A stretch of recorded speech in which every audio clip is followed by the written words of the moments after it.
Moi boa tarde a todos e todas, os compañeros da corporación, o público que nos acompaña no salón de plenos.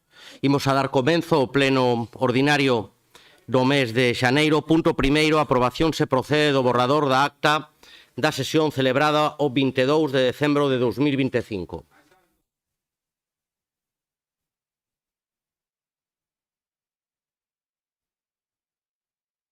Unanimidade. Punto seguinte, señor secretario. Dar conta das resolucións ditadas pola Alcaldía e os seus delegados do ano 2025 enumeradas do 2025-005410 ao 2025-005-709. Punto seguinte. Dar conta das resolucións ditadas pola Alcaldía e os seus delegados do ano 2026 enumeradas do 2026-000001 ao 2026-000710. Punto seguinte. Punto número 4. Proposta de aprobación de recoñecemento extrajudicial de crédito. Para a presentación da proposta ten a palabra a concelleira de Facenda. Pois moitas grazas, señor alcalde, boas tardes a todas e a todos. E moi brevemente, traemos unha factura do ano 2024 que entrou no rexistro o 16 de decembro do 2025. Polo tanto, por tratarse de exercicios anteriores, apróbase no pleno, por ser un reconocimiento extrajudicial de crédito. Responde a unha execución subsidiaria de emerxencia no edificio Sito na rúa Carlos III 37, no barrio de Esteiro. Moitas grazas. Señor Suárez. Moitas grazas, señor alcalde. En primeiro lugar, saudar a todas as persoas que estades hoxe aquí reivindicando causas xustas. Agardamos que a vosa voz sexa escoitada e se tomen solucións respecto ás vosas problemáticas. En canto ao punto da orde do día, este reflicte claramente o que o Partido Popular considera como órgano de máxima expresión da democracia deste Concello, é dicir, o Pleno.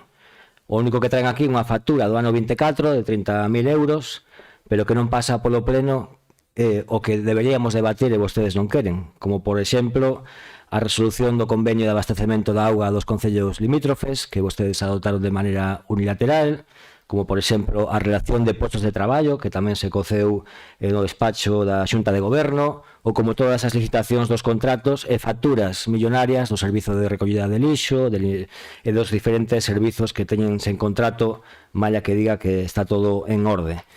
Bueno, eso é o que para vostedes é a democracia. Do todo orde do día, o único debate que hai son as mocións presentadas polos grupos da oposición.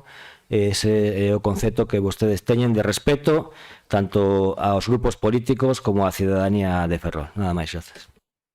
Moitas grazas, señor Suárez. Señor Rivas. Grazas, señor Rei. Bo día a todos e a todas. Bueno, eu primeiro quixera saudar a todas as persoas que hoxe están aquí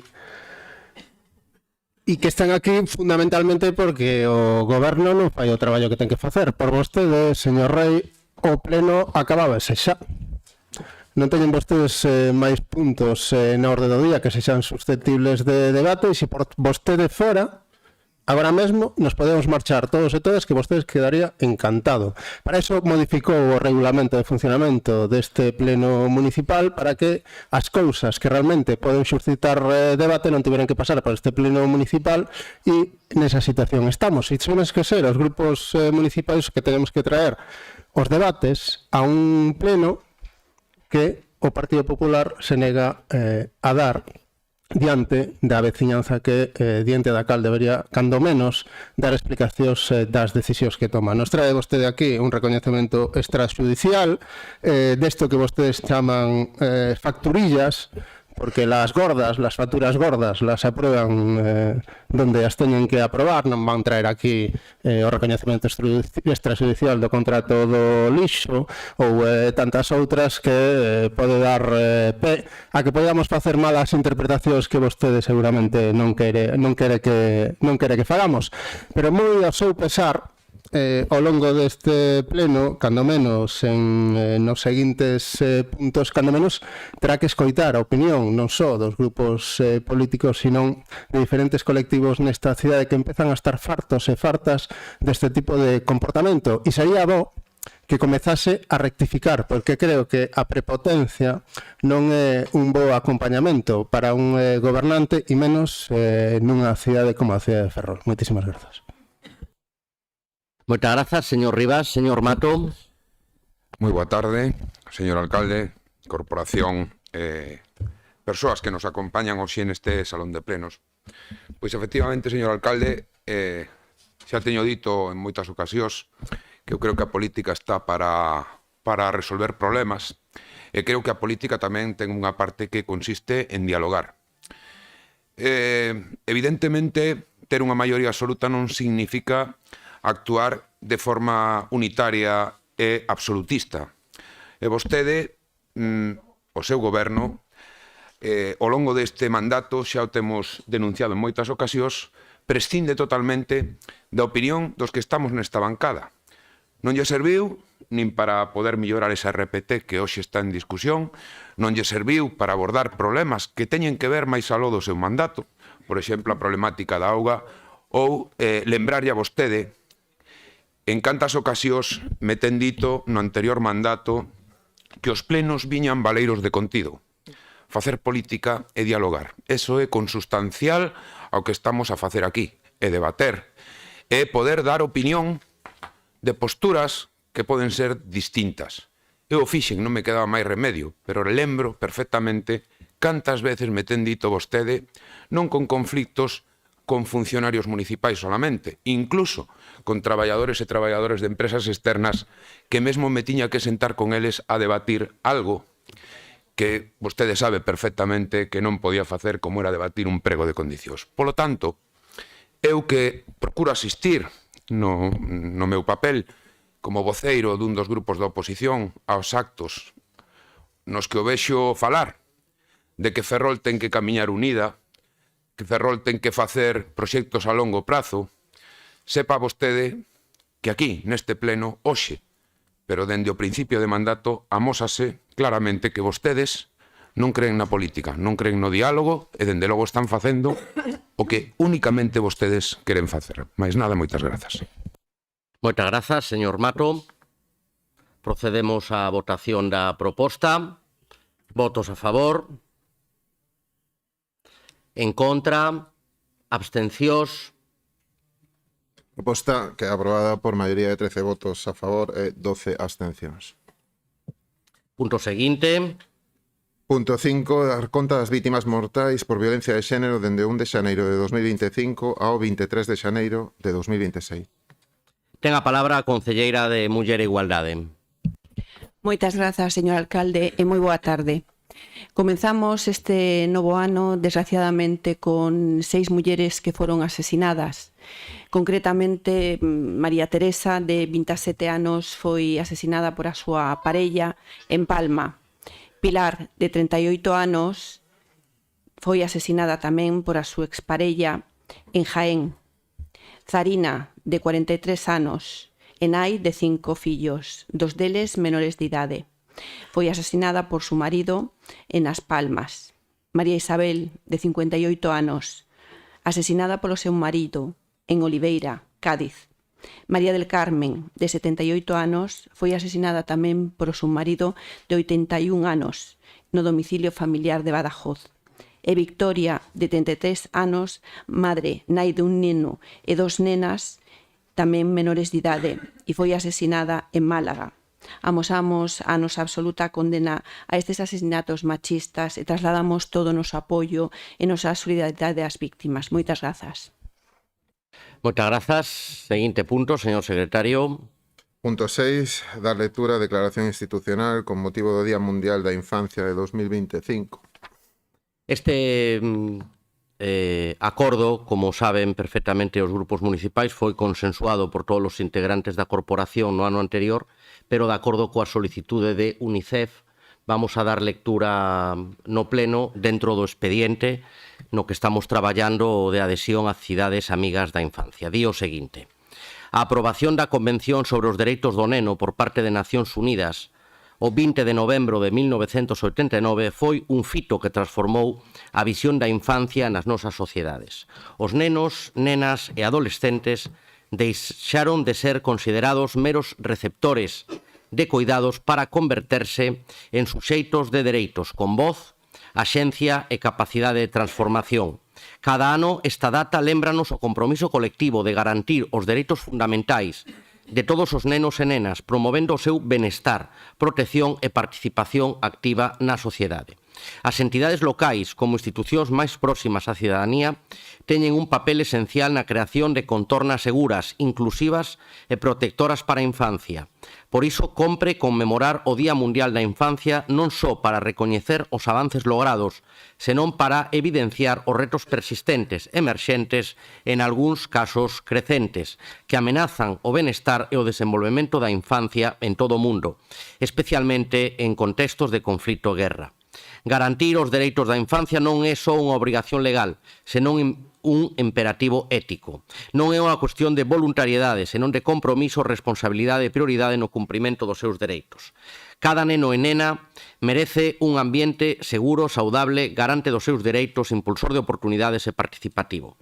Dado o noso rol preto da cidadanía desde as institucións locais, debemos redobrar esforzos para que ningún neno ou nena quede atrás, para ofrecer espazos de participación e impulsar os dereitos da infancia. Neste Día Mundial da Infancia reafirmamos o noso compromiso coa infancia na nosa localidade e contorna, pero tamén coa infancia noutros lugares do mundo, porque protexer e escoitar a infancia e a todas as infancias en calquera lugar do mundo é crucial hoxe e mañá. Como responsables políticos debemos preguntarnos se estamos facendo suficiente para protexer, promover e realizar os dereitos da infancia, se estamos destinando recursos dabondo, se estamos tendo en conta as súas propostas cando tomamos decisións, se consideramos os nenos, nenas e adolescentes de maneira prioritaria. Son moitos os desafíos aos que debemos enfrontarnos, retos trasladados por parte de UNICEF España ao Comité dos Dereitos do Neno e ante os cales todos os niveis da administración pública deben estar aliñados e coordinados co fin de priorizar o interese superior do neno ou nena en calqueira decisión para con iso nos comprometemos para dar prioridade aos nenos, nenas e adolescentes en risco de pobreza e ou exclusión, implementar medidas aliñadas coa garantía infantil europea co fin de abordar a elevada taxa de pobreza infantil, crecente como evidencia a taxa de pobreza de ingreso para a infancia, o cal pasou do 28,9% en 2024 ao 29,2% en 2025. Universalizar o primeiro ciclo de educación infantil de 0 a 3 anos como unha medida eficaz para romper o ciclo da pobreza interxeracional. Facilitar o acceso efectivo de toda a infancia a instalacións e actividades culturais, de lecer e deportivas mediante un sistema que permita supervisar as familias barreiras de custos, por exemplo.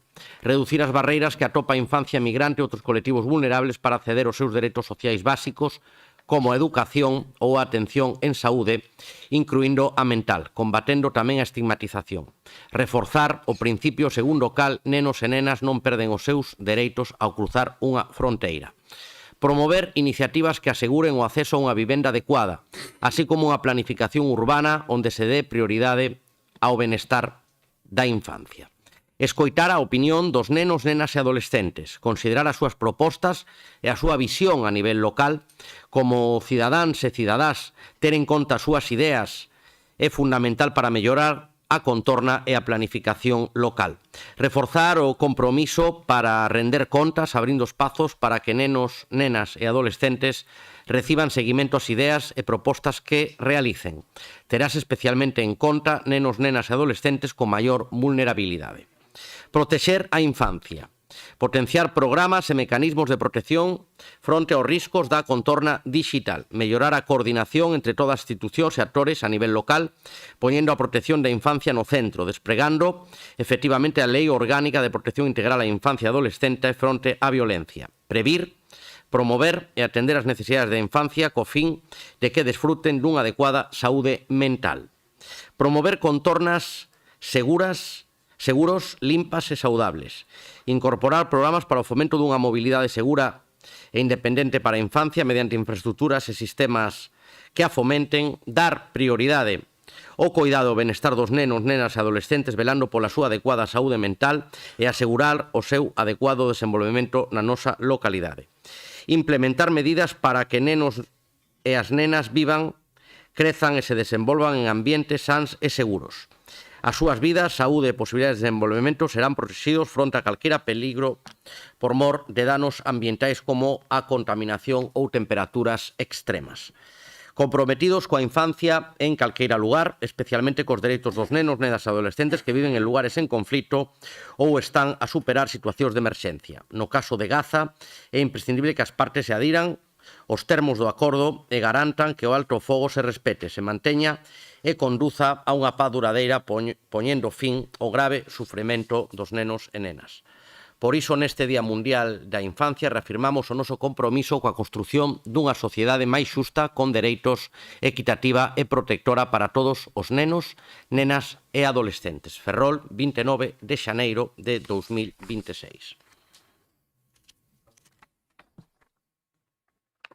Non é preciso votalo, polo tanto, pasamos ao apartado de mocións. Hai varias que teñen solicitude de palabra, imos pola orde de presentación, como en todos os plenos. A primeira delas, hai unha solicitude de palabra en relación a melloras no Parque Pablo Iglesias por parte de dona Alicia Munín 12.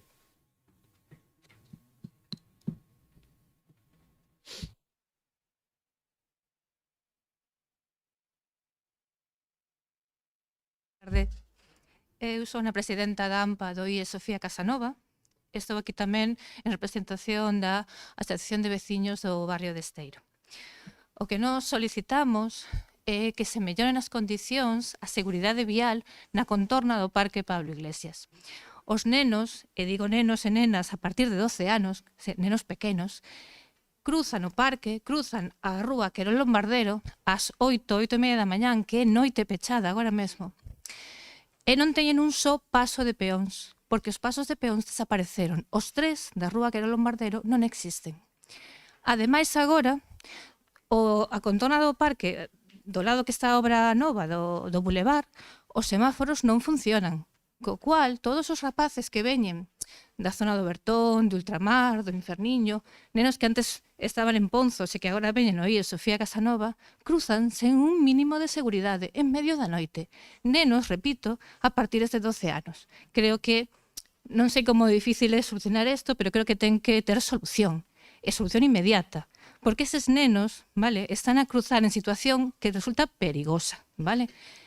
E non só os nenos, as persoas maiores, e desto temos exemplos, vale, con limitación para a mobilidade, cruzan a rúa e os coches pítanlle, porque os que non son dali non saben que ali había 3 pasos de peóns. Non hai sinalización, non hai nada que este no asfalto con reflectante, non hai nada en absoluto. Esa xente cruza despaciño. E o que pasa é que o que ven e non coñece a zona, di, aquí temos un vello cruzando o loco, e non é verdad. A verdade é que os pasos de peóns desapareceron. Ese parque é moi importante para nós. É unha zona de paso que conecta o barrio de Esteiro co Inferniño e con Ultramar. Por ali non só pasan os nenos, tamén pasa a xente adulta e os maiores.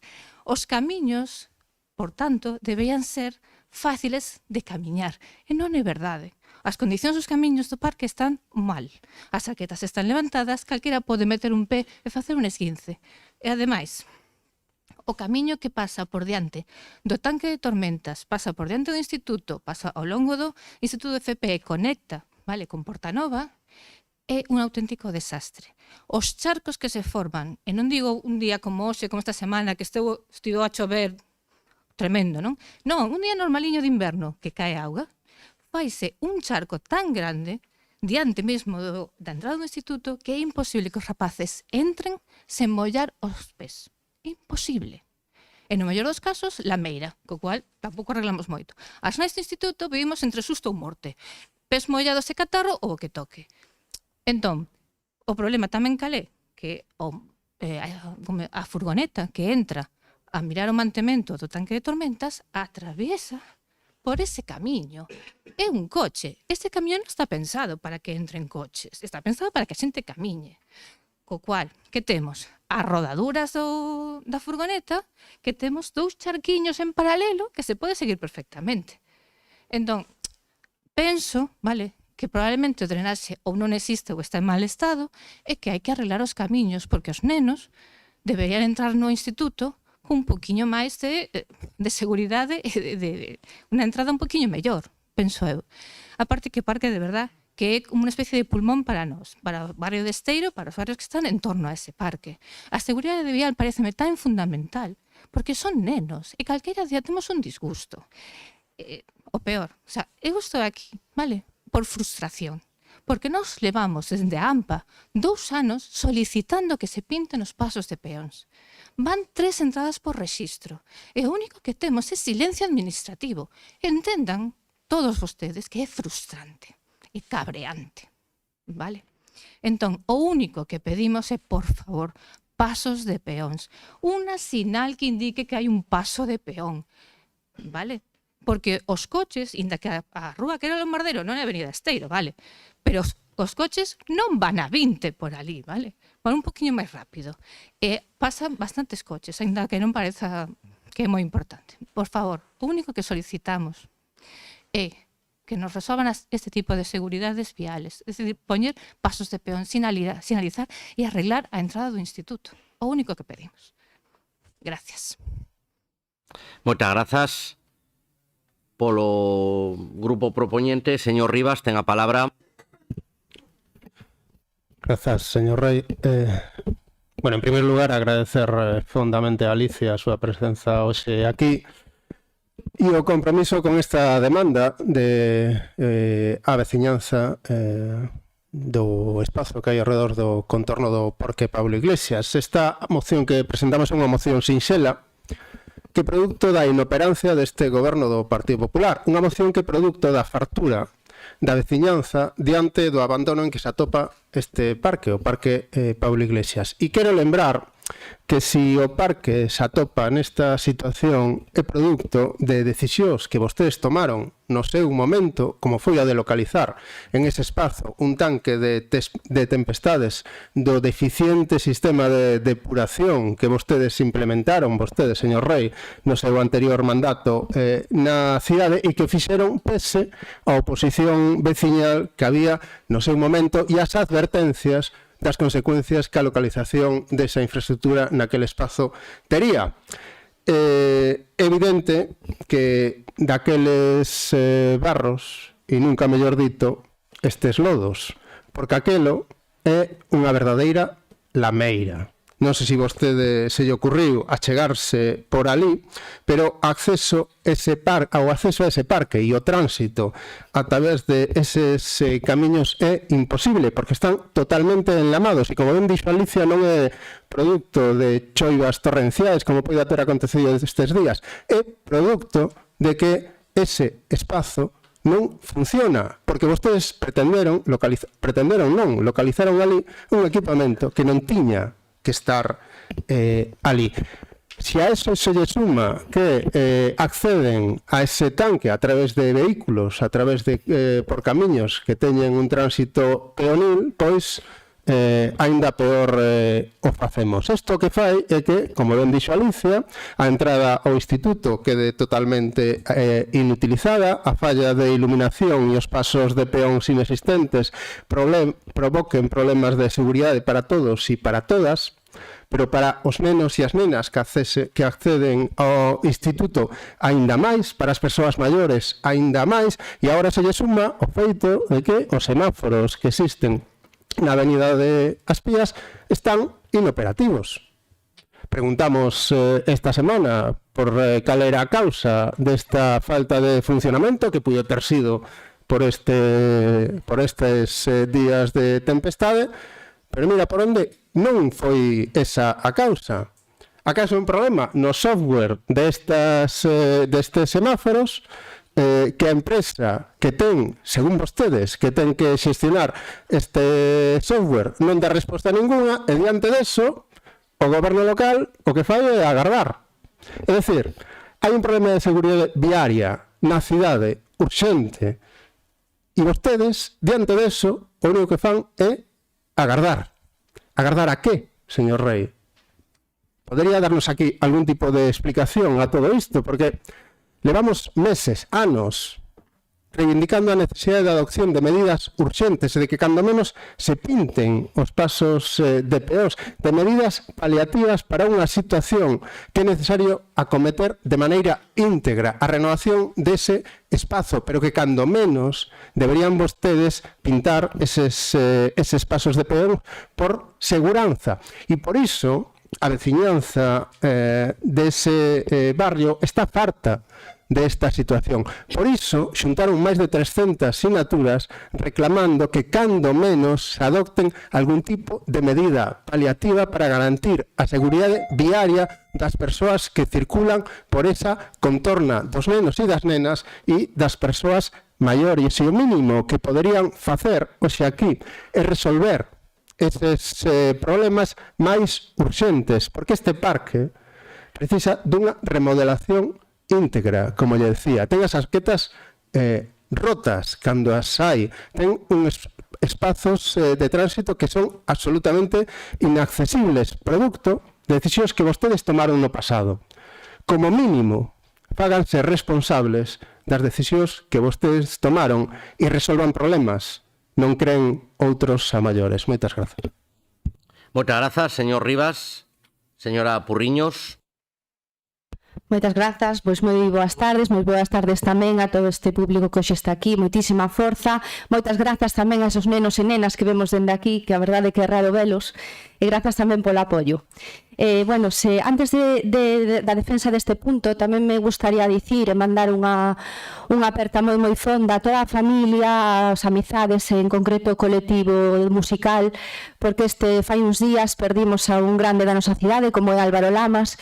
Creo que esta cidade ten un referente a nivel, vamos a decir, incluso casi mundial, como era Alvarito, e creo que hoxe tiña que salir aquí o seu nome, transmitir tamén que dende este grupo apoiamos que se faiga unha homenaxe como el merece, e tamén que se valore ese cambio de nome ou dese auditorio noso de Caranza, e que leve tamén o seu nome como é Álvaro Lamas. Moitas grazas, e de verdad unha aperta moi grande a toda a familia e a todos os músicos, que sí que estamos moi tristes pola noticia. Agora ben, o parque, Pablo Iglesias sempre foi un eixe vertebrador entre barrios onde persoas de todas as idades disfrutan da superficie, convertindo nun lugar privilexiado para o lecer e para estar en contacto coa natureza no corazón da cidade. Ademais, como ben nos comentaba Alicia, que moitas grazas pola súa intervención, serve dese acceso para que moitos mozos e mozas que van dende Esteiro, Inferniño, Ultramar, acuden ao Sofía Casanova, e de paso tamén entre barrios de toda a cidadanía. Actualmente, e gracias á remodelación das pías, este parque cobre máis relevancia se cabe, polo que a importancia que ten para a veciñanza de Ferrol é maiúscula. Nas diferentes comisións ordinarias, mércores tras mércores, se pregunta polo estado deste parque e da entrada ao centro de ensino próximo. Incluso xa houve unha moción vencella deste parque deste grupo municipal no mes de maio do ano pasado, donde solicitábamos ao goberno un plan de mantemento e reparación inmediato. E xustamente tamén se fala do tempo que leva o compañeiro Roberto Montero preguntando polo acceso ao centro educativo, que xa vai para un ano. Desa moción, aprobada por unanimidade, o goberno expón a vontade de realizar dito plan, pero nin se puxo en marcha, nin se realizaron as labores de mantemento urxentes que ten o parque, nin a entrada ao Instituto de Ensinanza Secundaria Sofía Casanova, como ben nos redactou agora mesmo Alicia. O estado é deplorable. Está sendo un perigo para as persoas con sendeiros impracticables, raíces das árbores saindo, sen rexillas das pluviais, pedras e as inmediacións, un pouco tamén o recollido da Alicia, os pasos de peón sin pintar, sinaléctica enferruxada cando hai, contenedores en moi mal estado e un longo etcétera. Evidentemente, anunciamos o noso voto favorable e penso que somos todas e todos conscientes da realidade, polo que esperamos que este goberno poña remedio dunha vez a problemática existente neste parque e nas súas inmediacións, así como acceso ao centro educativo de maneira rápida e urxente. Moitas grazas. Moitas grazas. A continuación, polo Grupo Socialista, señora Lamas. Moitas grazas, señor alcalde. Boa tarde a todos e todas, os compañeros de corporación, evidentemente unha aperta a todos os aquí presentes. Antes de nada, por suposto, dar as grazas a Alicia, a presidenta da AMPA, que que puxo as verbas que, bueno, a unha moción que a verdade que a verdade incrible que chegue ata este pleno, porque como ben indicaba a compañeira Nerea, o Grupo Municipal do Bloque Nacionalista Galego leva traendo este tema reiterativamente á comisión dende hai máis dun ano. É unha moción moi sinxela, un asunto que parece moi sinxelo de arranxar e que non entendemos como pode ser que mes tras mes sigamos observando como unha cousa que debería resolverse en escasos días non se fai.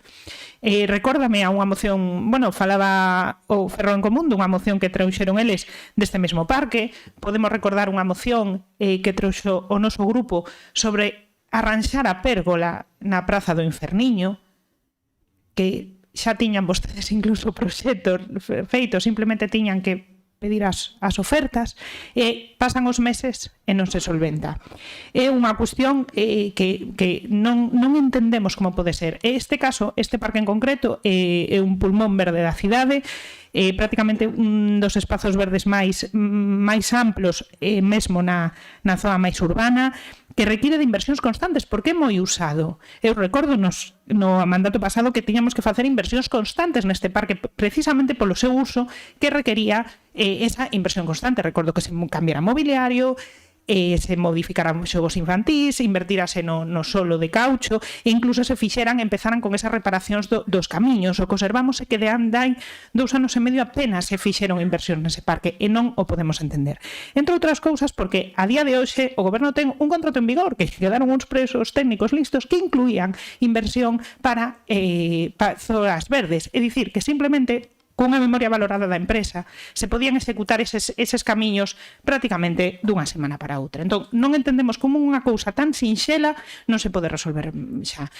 Non falar da seguridade viaria, que por suposto é un tema de primeira necesidade. Quero dicir, se están pintando outras necesidades na nosa cidade e aquí temos un problema de primeira orde, porque é un problema de seguridade vial ainda nunha zona próxima a un centro educativo, e que tiña que ser unha cosa prioritaria, e de verdade non entendemos como isto pasa. Non creo que sea falta de vontade do concelleiro, pero que é verdade que é un negociado que cada día está máis adelgazado. Tomachedes a decisión de prescindir da totalidade dos supervisores municipais. Algúns eliminachedes as prazas e incluso non se están cubrindo esas vacantes. Un concello como Ferrol, cun problema de mantemento endémico, non pode seguir traballando sen supervisores, que poda ser a esa persona que se chama para o tema dos semáforos, o supervisor de iluminación para os semáforos, o supervisor de parques e xardíns para que sexa o contacto coa empresa para facer esas inversións. É que é incrible que a día de hoxe este concello este traballando sin un só supervisor. Entón, simplemente queremos instarlle a que, por favor, poña solución a unha cousa que ten que ser rápida, eficaz e bastante sinxela para vostede. E pola nosa banda, nada máis. Moitísimas gracias. Moitas grazas, señora Lamas. Para darlles contestación, ten a palabra o concelleiro de Servizos. Boas tardes a todos os que nos acompañan neste pleno. Efectivamente, xa no mes de maio do ano pasado se presentou por Ferrol en Común unha moción para os problemas que tiña este parque. Nosotros daquela xa nos pusemos a traballar, pedimos unha memoria valorada para poder efectuar os traballos. Se fixeron uns informes onde se detectaban os principales deficiencias que había en ese parque. Problemas coas canaletas, resillas de recollida de pluviais, estado dos camiños estabilizados de xabre, presencia de arbolado non adecuado e a afección das obras do bulevar. O camiño que discurre paralelo ao peche perimetral do centro de formación é certo que está en mal estado, por culpa do acceso ao parque de Tormenta, que se encontra moi deteriorado pola circulación de vehículos que hai que facer para o mantenimento dese tanque de Tormenta. A súa vez, a zona de acceso ao centro educativo se encuentra nunha zona con inferior cota do vial, o que provoca que nos días de chuvia se acumule agua que dificulta o acceso ao centro. Os viales se atopan circunstando a masa arbolada, con chopos híbridos que se atopan deteriorados pola presencia das raíces que levantan o pavimento. Unha vez feito o informe, se lle pasou aos que presentaran a moción para que lle pasara aos veciños que habían solicitado a mellora do parque para que teran a súa opinión. A contestación foi sí, que lle gustaba o que se iba a facer. Na actualidade, e mentre non se fagan as melloras, que esperemos que sean pronto, posiblemente xa esta semana que ven se leva a Comisión de Urbanismo as memorias valoradas para facer o arranxo dese parque. Tamén quero recordar que se fixo un contrato de señalización horizontal que non se pode efectuar na señalización dos pasos de peós polas inclemencias do tempo. Esperemos que tan pronto se poden as inclemencias do tempo se vai a cambiar tamén o pavimento de acceso ao Parque de Tormenta para facer un tipo de aglomerado para que non haya as fochancas en referendo ao parque. Por eso digo eu que o miércoles da semana que ven na Comisión de Urbanismo se levará aos grupos unhas memorias valorado para que entre todos tomemos a decisión para a mellora do parque do Pilar. Outra valoración que se fai, se vai a facer unha inversión fora dos viales, nunha aportación dunhos 43.159 euros en ese parque infantil. O asunto dos semáforos esperemos que nesta semana que ven tamén queda solucionado. Nos puxemos en contacto hoxe pola mañá coa empresa que suministra eses materiales e xa están coa labor de poñerse a facer eso. Por eso digo eu que estas melloras as vamos a facer o máis pronto posible e, polo tanto, vamos a votar a favor desta emenda. Moitas grazas. Segundo turno polo BNG. Señor Rivas. Grazas, señor Rei. Señor Tomé, sinceramente, pareceme ben que voten vostedes a favor, pero a resposta que nos dá non chega. Non chega por varias razóns. Primeiro, porque aquí hai dúas problemáticas que eu creo que son evidentes e das cais creo que somos conscientes todos e todas. Unha que ten que ver coa seguridade viaria dese espazo e outra que ten que ver coa situación do parque desde un punto de vista da súa urbanización e o seu deficiente funcionamento.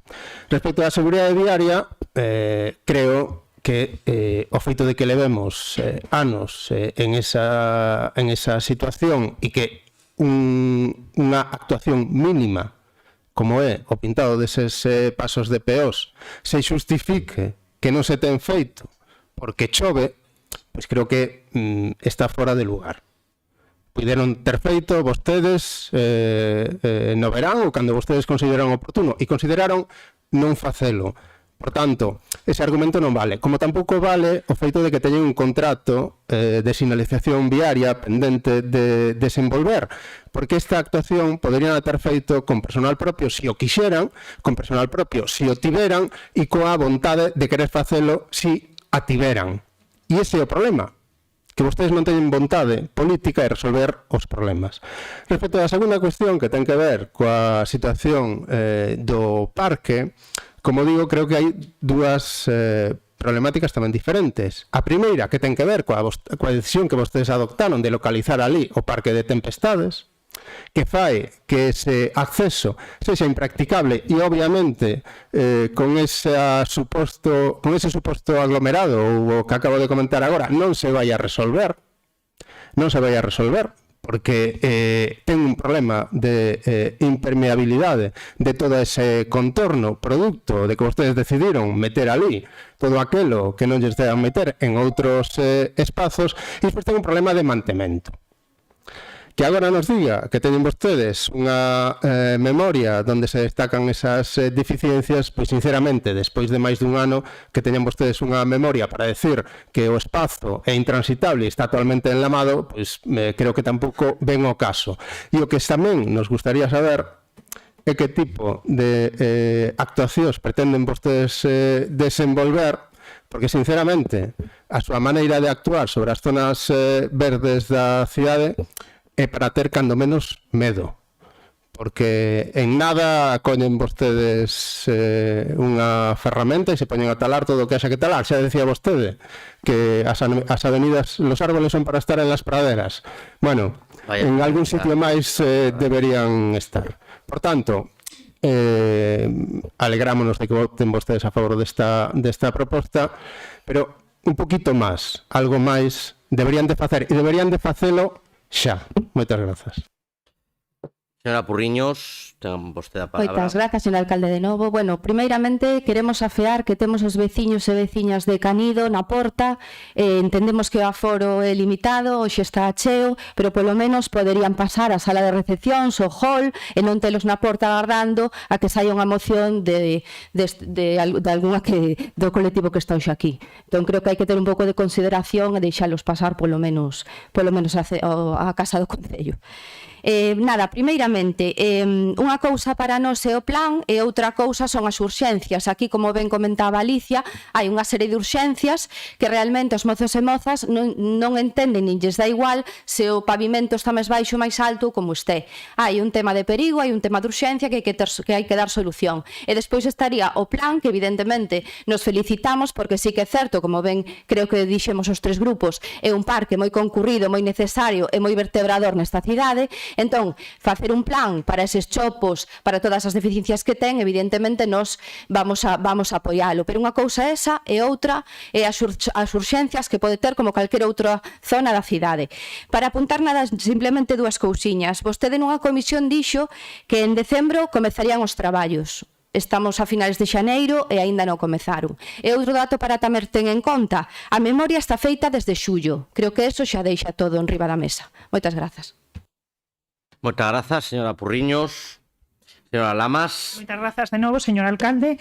Felicitarlle Tomé, señor Tomé, por ese excelente diagnóstico. Quero recordarlle que o seu traballo, ademais, é poñerlle solución aos problemas, non só diagnosticarlo, porque non me cabe duda de que ten vostede unhas memorias e uns informes estupendos, porque precisamente o escaso persoal que ten vostede na súa área seguro que traballa reo, pero vostedes o que teñen un problema grave na execución das solucións en problemas que son de solución inmediata. E quero recordar que tiveron vostedes un colexio público desta cidade sin agua potable durante máis de 3 meses e non se empezou a mover un papel ata que veo aquí unha nai igual que veu hoxe Alicia. Entón, bueno, eu creo que deberían replantearse vostedes as súas prioridades e empezar a facer un traballo importante na área unha das máis importantes do Concello que engloba prácticamente o mantemento de toda a cidade. Entón, bueno, pois saludar positivamente se veñen ao fin esas memorias, oxalá. Eu botome un pouco a temblar cando vostede fala de especies que non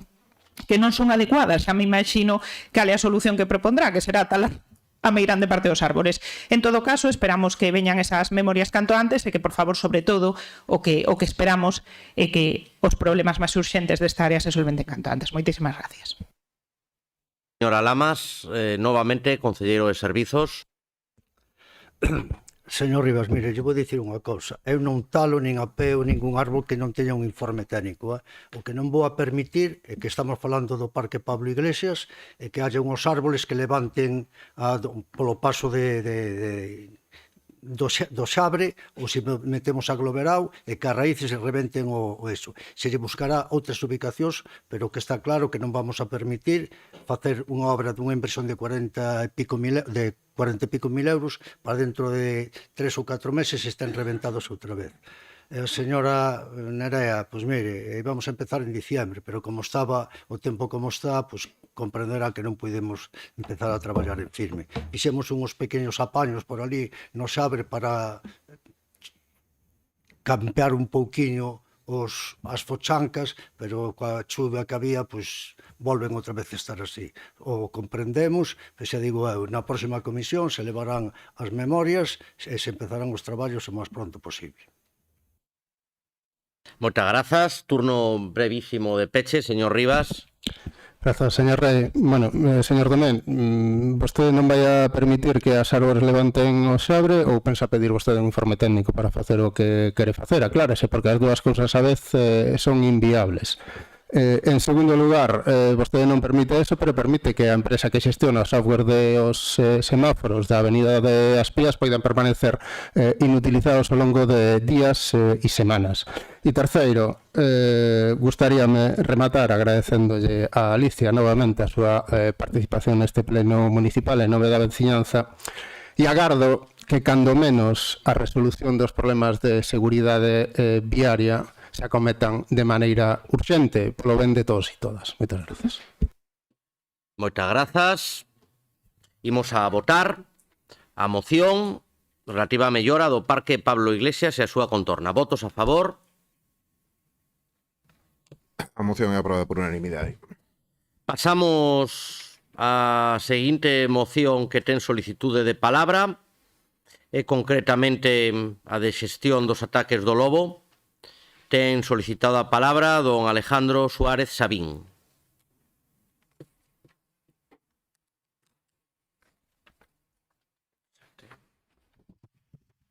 Hola, boas tardes.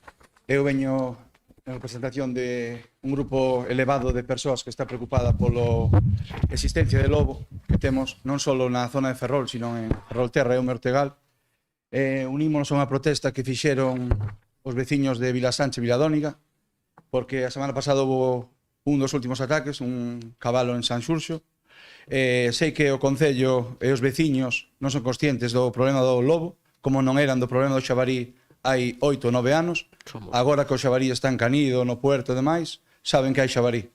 Eso nos pasa aos agricultores e gandeiros dende hai moitos anos. O mismo nos vai pasar co lobo, cando os pequenos gandeiros que temos na zona de Ferrol decidan vender os seus animales, porque isto e outras imaxes que hai que saíron hoxe na prensa non é para ver. Cando non teñamos animais, verán comer a cidade, non queda outra. Nos xuntamos a Asociación de Vilasanche e Viladóniga para pedir o apoio do Ayuntamento de Ferrol para que fale coas institucións que teñan que falar e nos quiten o lobo da nosa zona. Somos conscientes que isto vamos ter moita xente en contra. Témolo claro, que hai xente que defende o lobo. Nós non estamos dicindo que hai que facer co lobo, sino que quiten o lobo da nosa zona. Nós temos animais, os nosos animais teñen que estar pechados en cierres, nós podemos ter campando pola cidade, o que queira lobo terá que telo en cierres, que non este campando pola cidade ou rural. Non falo de fantasmas. Onte o lobo ás 7 da tarde estaba en Catabois, detrás de Monbús. Non estou falando que está solo no Pieiro ou nas baterías. Temos o lobo na cidade. O problema do lobo é como atallarlle. Nós eso non o sabemos. Sabemos que hai que facer algo con el.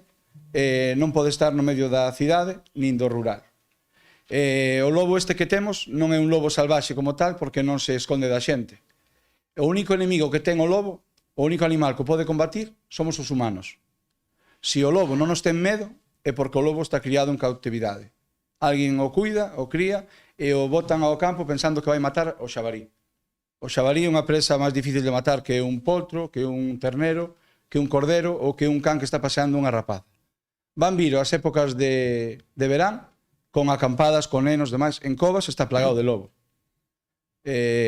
Vai haber problemas máis grandes, aínda que hai comentarios que din que nunca se veu que un lobo atacara a unha persona.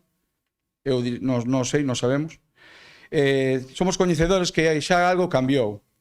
Ángeles Vázquez, que é a xefa de Medio Ambiente e Cambio Climático, xa variou o tema de ter o lobo como superprotexido a solamente protexido. Algo se pode facer. O que non sabemos.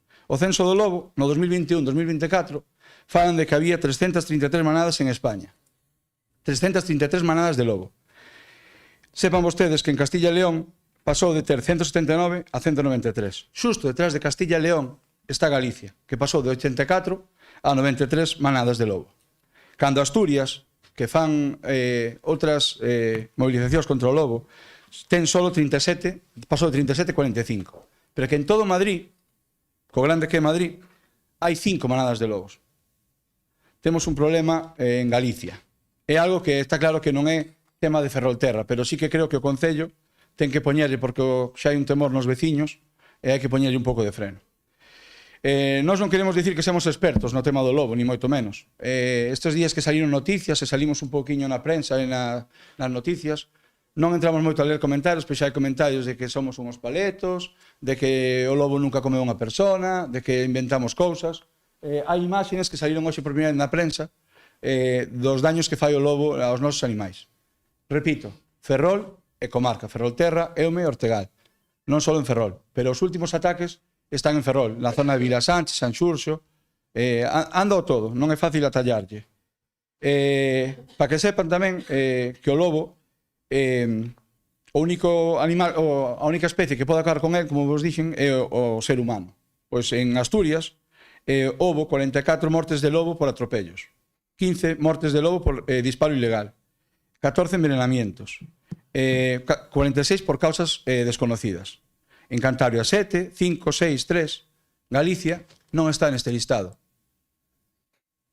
Non aparece en lobo morto por nada. No listado non está. Isto non está manipulado. Entón, nós o que queremos é que alguén nos bote unha man e poñerlle freo a isto. Os pequenos gandeiros que hai na zona, porque somos unha zona de pequenos gandeiros, é verdad, moitos non somos nin gandeiros, só temos animais de compañía, vense a un poni, unhas ovellas ou algún can. Creo que a xente que ten ganado no rural está mantendo o rural limpio. O rural, se hai incendios, como vemos noutros sitios, gracias aos ganaderos e agricultores, hai menos incendios, menos que limpiar. A zona de Covas, ojalá podíamos ter unha foto. Hoxe sale unha reportaxe na Voz de Galicia, na Televisión de Galicia, nunhos pastos, pastando os animais, donde hai 8 ou 9 anos non se vía unha gota de erva, todo eran silvas baixando para a praia das Cabazas. Entón, Santa Comba, perdón. Nós o único que pedimos é que se nos bote unha man, que se presente. Nós non sabemos, somos gandeiros, non sabemos como temos que actuar, pero creo que o Concello podría intervir algo e poñerlle freo a, polo menos, botar unha man no Concello de Ferrol. E nós o único que pedimos é manter seguras a nosos animais e as nosas mascotas. Para iso traballamos e os temos para que estén seguros. Teñen tanto dereito como o lobo en vivir seguros. Só eso, gracias.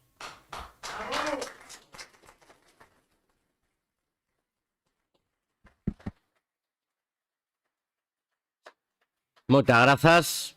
Polo grupo propoñente ten a palabra o señor Suárez. Moitas grazas, señor alcalde. Moitas grazas, Alejandro, por dar voz a todas as persoas que están hoxe aquí moi preocupadas non están aquí por gusto, senón por unha desesperación que os trouxo ata aquí. Antes de comenzar a exposición, quería facer dúas consideracións. En primeiro lugar, anticipando en máis posibles respostas que dá o Goberno en base ao que saiu publicado en medios de comunicación, isto non vai ser un debate económico, non é unha cuestión de incrementar axudas, de falar de todo o que se aportou para evitar os ataques de lobo por parte das administracións, senón que isto é un debate de subsistencia e de que esta xente non quere que o lobo ataque os seus animais e as súas mascotas. En segundo lugar, é evidente que este é un problema que trascende con moito os límites xeográficos do Concello de Ferrol, que é un problema de Ferrolterra, Eume e Ortegal, que nesa reunión que tivemos en Vilasancha había persoas ás 3 comarcas, e que é un problema que podemos considerar de nivel galego incluso. Pero sí que é certo que o Concello e o Goberno actual ten o resorte para poder abrir as portas a esta xente e acudir ás institucións, como se dixo, as administracións responsables e competentes para evitar estes ataques do lobo. Eu creo que, a maioría dos que estamos aquí somos o que se di vulgarmente urbanitas, descoñecemos como é a vida no medio rural, o sacrificio que supón e os traballos que desenvolve esta xente, como manteñen a zona rural limpa de maleza e, ademais, nutren os mercados de produtos da economía local de proximidade que todos moitas veces presumimos de defender. É un traballo duro, un traballo que non cesa nunca e que, ademais, eses ataques do lobo non só afectan ao seu medio de vida, senón que é un valor moral altísimo, porque moita desta xente convive cos animais durante moitos anos, teñen un valor que non se pode cuantificar, e ver como o lobo, que por estar semidomesticado deixa os animais en estado agonizante, non o mata, e teñen que sacrificalo, ver como morre diante deles, é algo moi duro que non podemos entendernos dende a nosa perspectiva de persoas que viven na zona urbana. Sí que é certo que, aínda que non sesamos en primeira persoa coñecedores do que isto supón, somos censados en Ferrol. Esta xente tamén é censada en Ferrol. Son veciños e veciñas de Ferrol ou de outras localidades e teñen os mesmos dereitos que temos nós e os mesmos deberes. Con os deberes cumpren e os dereitos parece que non van con eles. Digo porque esta moción comezou cun escrito que presentou a Asociación de Veciños de Vilasanche e Viladóniga, que creo que, se dirixiu con total respeto a todos os grupos municipais e ao Goberno para poñer en coñecemento da problemática que non afecta únicamente o gando, senón que está a perturbar a vida diaria de todas as persoas. Unha persoa que ten 2 cans, que un can, non digo que sexa de máis valor, pero sí que algo que é insólito, que un lobo ataque o can e que os mate, será realmente preocupación. Que aparezan lobos ao lado mesmo desta asociación, ás portas da cidade, é algo preocupante. Que un dos ataques sexa unha cabra detrás da avenida de Catabois, onde está Riego, creo que é preocupante, e as excusas que se dan por parte da Xunta de Galicia, que coñecemos nos medios de comunicación, que se está á espera dunha resolución do Tribunal Superior de Xustiza, creo que son insuficientes. Mais, cando o que se está a esperar é algo que nos estamos radicalmente en contra, que é facer matar o lobo. É a única solución que se propón, esperar a que dende o Tribunal Superior se determine que o lobo xa non está protegido en base a un recurso do que non sabemos data, nin como vai ser, se vai ser favorable ou desfavorable, pois esa é a resposta, agardar. Creo que o que se debe facer é ampararse na ciencia, por lo menos desde o noso punto de vista, das entidades ecoloxistas que propoñen unha convivencia pacífica entre o lobo e o gando, e para iso propoñen medidas concretas, máis cercados, afastar o lobo das zonas urbanas, alimentalo no seu hábitat, outra serie de medidas que afasten o lobo e devolvan ao monte. O certo é verdade, xa remato para unha segunda intervención, é que se ven a presenza do lobo nos nosos montes foi ocasional sempre, non foi algo permanente. A día de hoxe o que estamos a vivir é algo insólito, que nunca se vira, que atacara dentro dos núcleos poboacionais, que creo que basta xa e que xa é hora de tomar algunha medida. E o que pedimos a moción simplemente é, primeiro, que igual que nos fomos a escoitalos a Viladón e a Vilasanche, se faga unha reunión por parte do Goberno con participación da Xunta de Galicia para escoitar as súas demandas, con total transparencia e participación, e que se tomen medidas a través das entidades que coñecen como tratar estes problemas para afastar os lobos dos nosos núcleos poboacionais. Nada máis e grazas. Moitas grazas, señor Suárez. Señor Montero. Gracias, señor alcalde, e boa tarde a todos e a todas. A ver, creo que o señor Suárez incluso explicou un pouco mellor do que ven na moción, non? Dende o BNG queremos expresar que compartimos a preocupación existente na veciñanza con respecto da presencia do lobo na nosa cidade, na nosa comarca. A defensa do rural e do sector gandeiro ten que ser unha prioridade, pero de igual maneira defendemos que se pode e debe compatibilizar a protección do lobo co dos sectores económicos que desenvolven a súa actividade no medio rural. Debemos facer un debate real sobre o lobo e a situación do rural, e non pretender converter a este animal en culpable de todos os males do rural.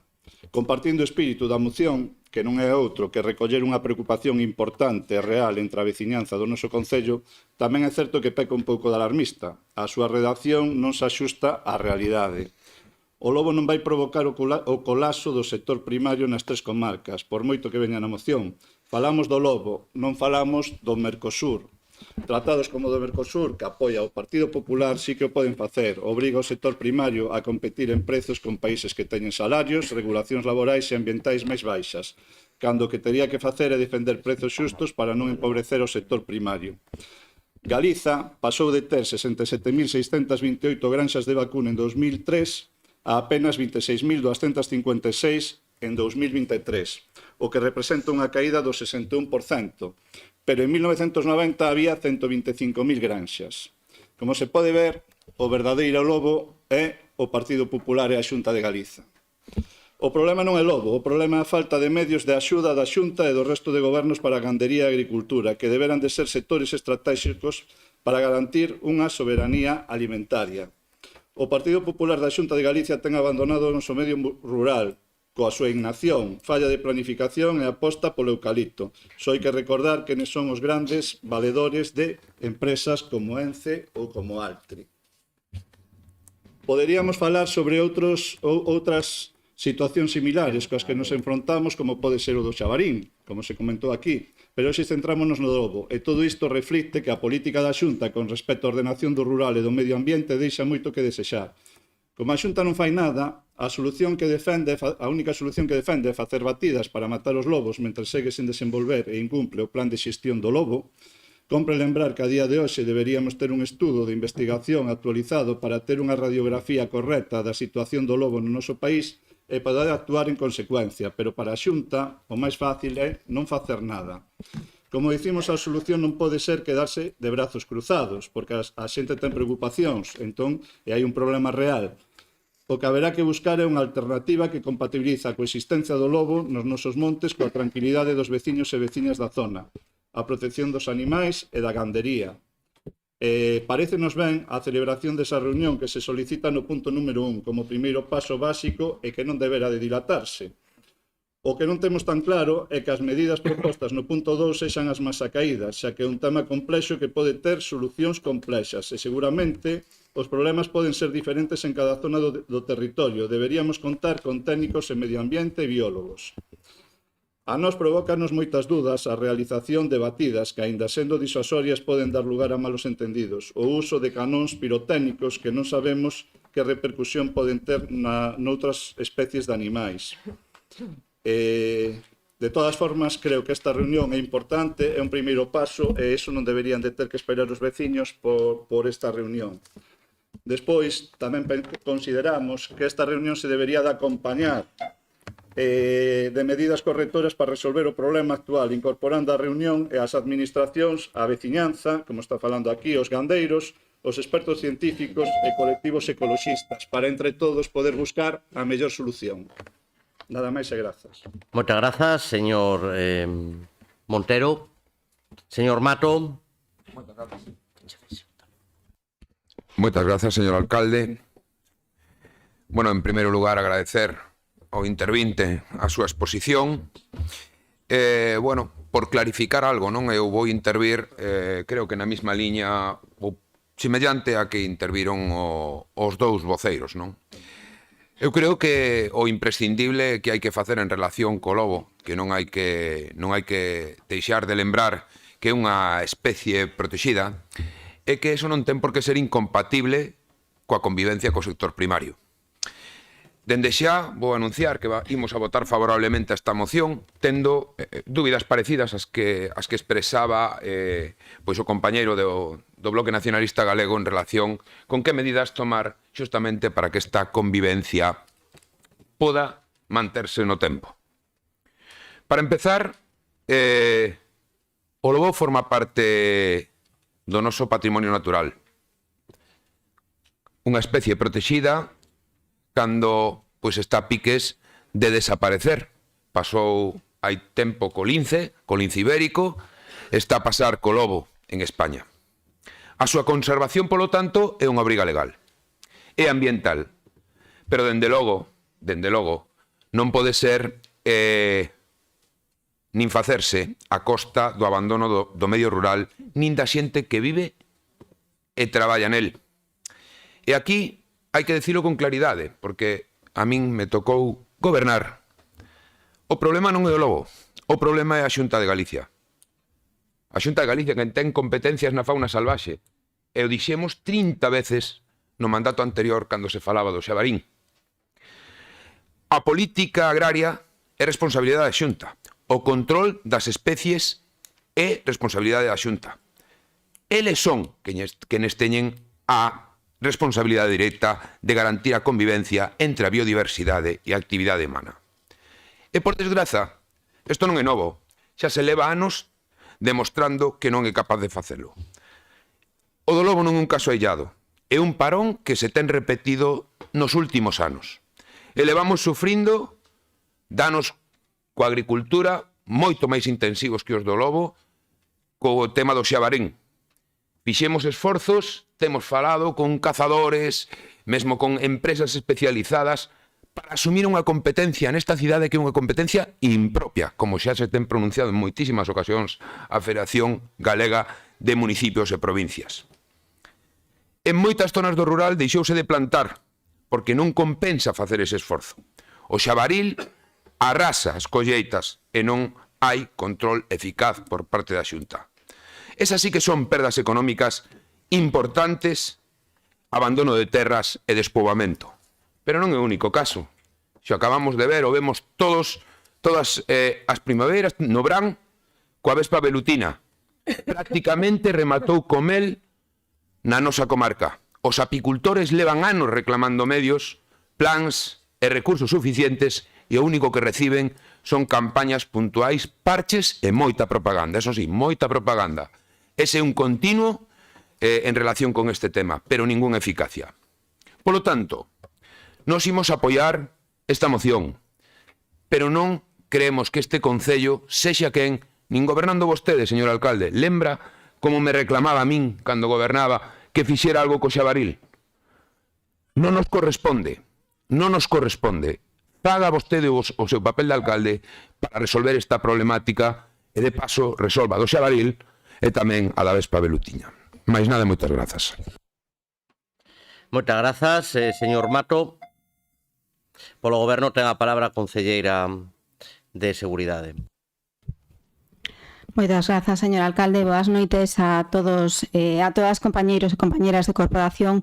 Un saúdo moi especial a todos os veciños que están hoxe nesta sala e tamén aos integrantes do Corpo de Bombeiros que están hoxe aquí. Agradecemos a Alejandro a súa intervención, ha sido unha gran intervención. Agradecemos tamén a presentación por parte de Ferrol en Común desta moción, aínda que entristécenos non haber estado presentes naquela reunión. Eu cría que o resto dos grupos ian ir no mesmo senso que vostedes, e vexo que non, e sorpréndeme realmente. O martes pasado falaba coa presidenta da Asociación de Vecinos de Viladóniga, Vila Sánchez, e comentaba que este mes precisamente a Conselleira de Medio Ambiente convocounos en Santiago para falar deste tema. A nosa intención era convocar unha reunión cos veciños das zonas afectadas para trasladarlles o falado nesta xuntanza. A preocupación por parte da conselleira é máxima. Facilitounos moitos datos acerca das manadas, dos ataques e dos cambios dos hábitos que, como ben din Alejandro, están a producirse porque están acercándose moito á poboación. Como dato tamén saber que Galicia é a segunda comunidade autónoma en número de lobos e desgraciadamente é a única onde non se poden tomar medidas contra estos. En Galicia temos 93 manadas, como ben dicía Alejandro, cada unha das manadas ten entre 6 e 9 lobos. Este ano 96 animais de granxa perderon a vida por ataques de lobo. Eso falamos dos que están contabilizados dunha maneira eficiente, pero tamén perderon a vida moitos cans e moitos animales de compañía. En concreto, en Ferrol, rexistráronse no ano 2025 24 ataques. O plan de xestión do lobo da Xunta é un plan estudiado minuciosamente e actualizado para o establecemento dunha serie de medidas fronte ao lobo co fin de previr e paliar os daños á gandería co fin de que o lobo estea no seu hábitat, non o noso. Pero lamentablemente, como todos saben, a pesar do que diga o señor Suárez, lamentablemente isto é así, o Tribunal Superior de Xustiza de Galicia dictou en xuño do pasado ano un auto no que suspendeu de maneira cautelar a resolución da Xunta pola que se determinaba o réximen de xestión no lobo na tempada 2024-2025 amparándose no principio de preocupación ambiental. Este auto ten unhas consecuencias para Galicia intolerables. E supón un agravio comparativo co resto de comunidades autónomas brutal, sen precedentes. Ante isto, Medio Ambiente enviou en reiteradas ocasións, a última este pasado luns, informes trasladando a realidade do perigo que supón a cercanía do lobo ao medio rural, e instando a recapacitación e ao levantamento da suspensión. Transmitiume a súa intención de non parar hasta conseguilo, porque protexer ao veciño e a gandería é moito máis importante que un auto dun tribunal de xustiza. Outras das medidas tomadas pola Xunta de Galicia ha sido instar de maneira reiterada ao Goberno Central para que desbloquee os fondos para paliar e previr os danos causados polo lobo e para que convoque de maneira urxente a Conferencia Sectorial de Medio Ambiente, anulada de maneira unilateral e injustificada o pasado mes de xullo de 2025 polo Ministerio de Transición Ecolóxica.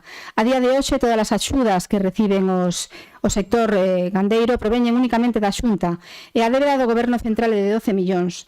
Señor Mato, 12 millóns. Invítolle a falar co seu partido para que pague a deuda que ten con todos estes gandeiros. Ainda así, na conversa que mantivemos coa conselleira, estivemos todos de acordo no noso malestar, na nosa indignación co problema do lobo, porque creemos que a solución non solamente está nas axudas, senón na toma de medidas necesarias para evitar que sigan producíndose estes ataques. Repito, Galicia está sufrindo unha discriminación, como dicía Alejandro, Asturias e Cantabria teñen moitos menos casos e, sin embargo, sí poden aplicar estas medidas.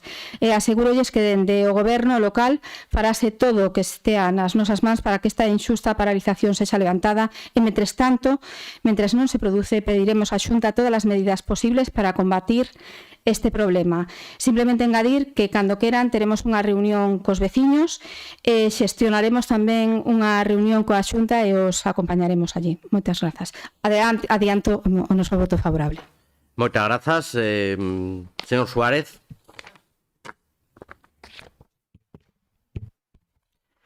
Bueno, primeiro agradecer aos grupos coas matizacións o apoio a esta moción. Sobre todo que isto redunde en medidas concretas que urxen para paliar os efectos dos danos do lobo. Quería facer un par de consideracións rápidas. A primeira de todas é que me sorprende enormemente que unha xurista como vostede diga que unha resolución judicial intolerable. Pareceme... Eu estou acostumado a decirlo, pero non esperaba do Partido Popular que desacatase as sentenzas e autos judiciais. En segundo lugar, o que está en cuestión ese auto non é solucionar o problema do lobo. É matar o lobo sí ou matar o lobo non. Nos estamos, dende logo, en contra de que se mate o lobo. E todas estas medidas que, bueno, se falan aquí por grupos da oposición de que se poñen en dúbida, quero lembrar un dato técnico que para nós é importante. Primeiro, que o que derivou a publicación dese auto polo Tribunal Superior de Xustiza que paralizou a caza do lobo ben derivado dunha directiva europea e motivado por un recurso de WWF, que é o Fondo para a Diversidade de Natureza, que foi a que interpuso ese recurso. Esta entidade, precisamente, é a que propón toda esta batería de medidas disuasorias, como son os canóns pirotécnicos, como o uso de cercados, bueno, de alimentar o lobo no seu hábitat. É unha entidade que está en máis de 100 países, que ten 5 millóns de socios e que leva facendo esta labor dende os anos 60. Por tanto, pouco sospeitosa de non ser algo coñecedora da materia e que precisamente é proteccionista do lobo. Por tanto, máis alá de que se vaya a esperar por un auto que se sexa moi consciente do problema, o que se requiren son solucións concretas. E a día de hoxe, a única solución concreta que existe son axentes ambientais que toman nota dos danos, que fan esa especie de expediente para poder optar a algunha axuda ridícula, pero que en ningún momento se está a poñer en riba da mesa como sacar o lobo dos nosos núcleos poboacionais e que, como dicía o señor Montero, que eso non vai afectar ao sector primario.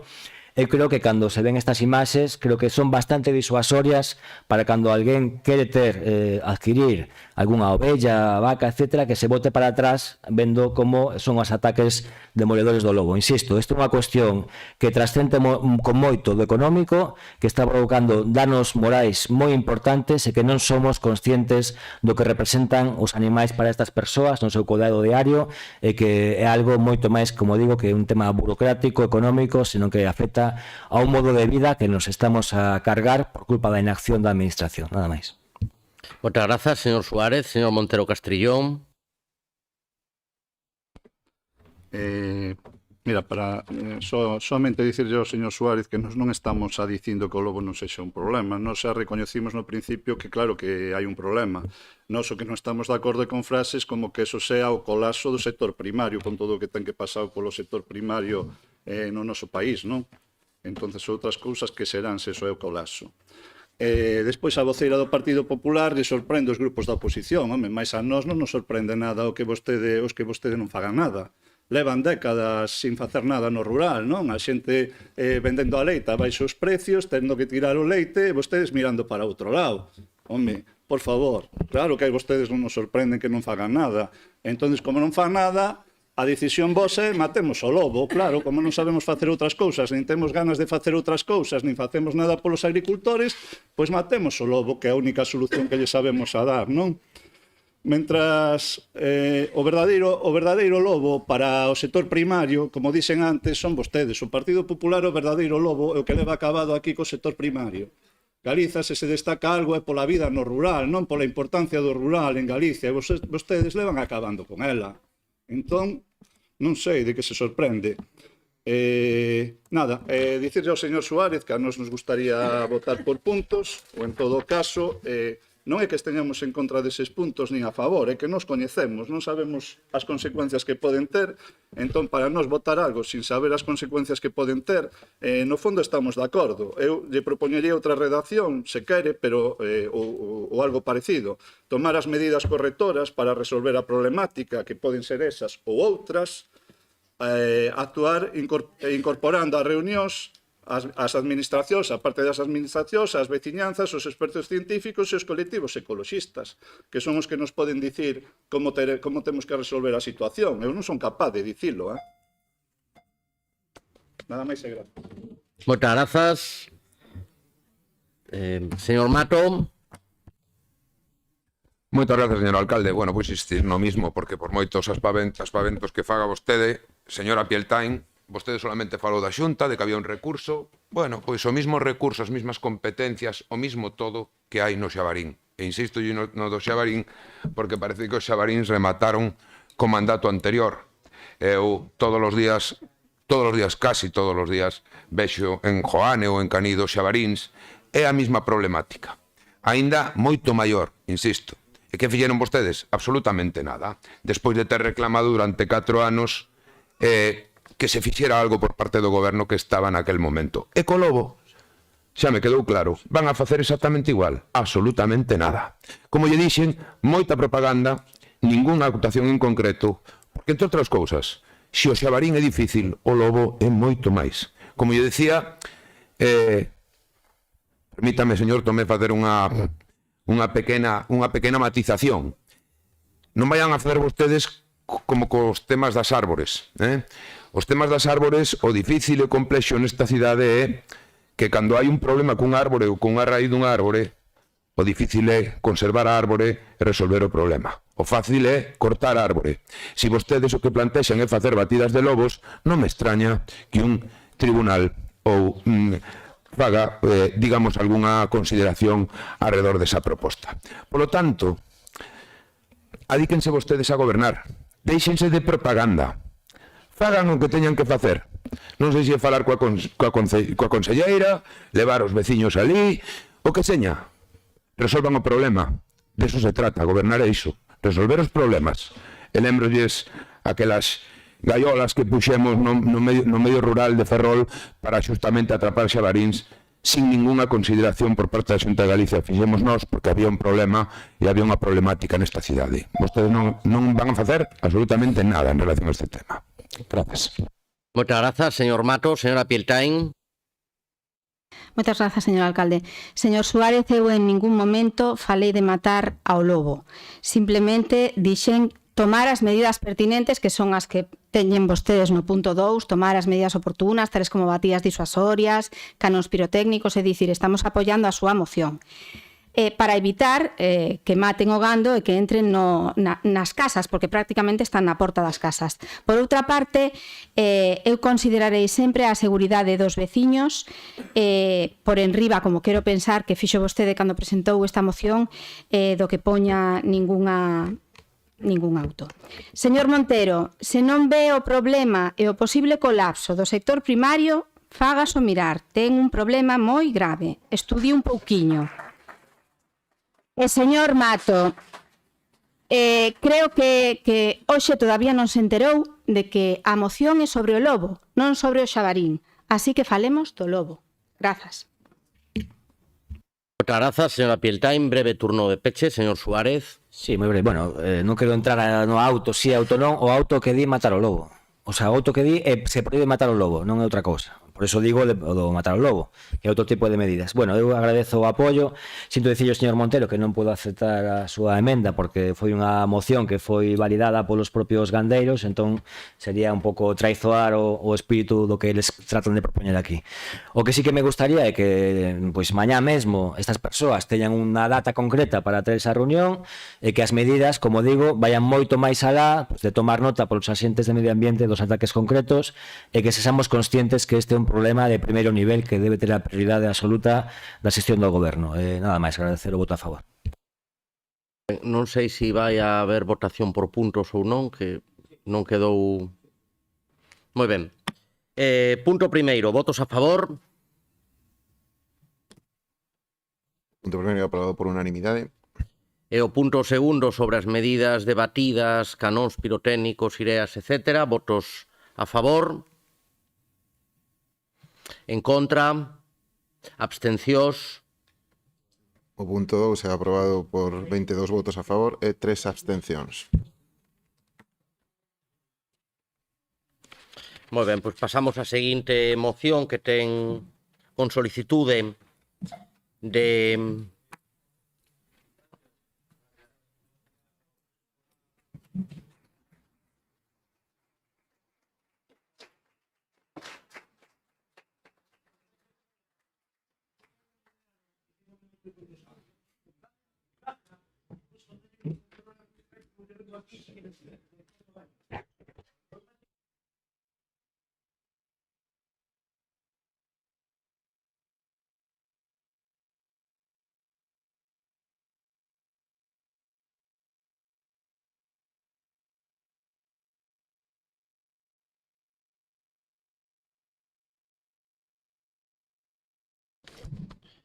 Moi ben, pois decíalles que a seguinte moción con solicitude de palabra é sobre a defensa do Servizo de Prevención e Extinción de Incendios. Ten solicitada a palabra e ten a palabra don Julián Vizoso Romero.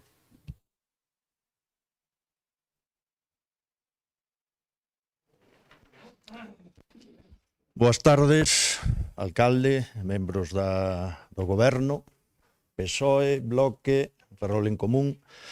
Gracias por darnos esta oportunidade de poder volver a falar aquí. A ver se entre todos damos conseguido co alcalde nos dé unha reunión para falar.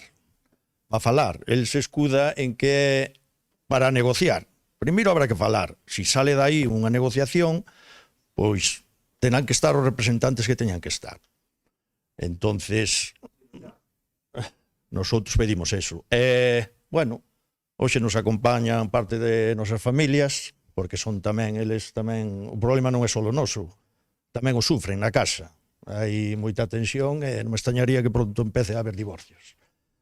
E despois tamén estamos tan caladiños porque o xefe da Policía Local acercouse a nós e dixo: como alteredes o pleno, vou aplicar o artículo 555, creo, non sei que.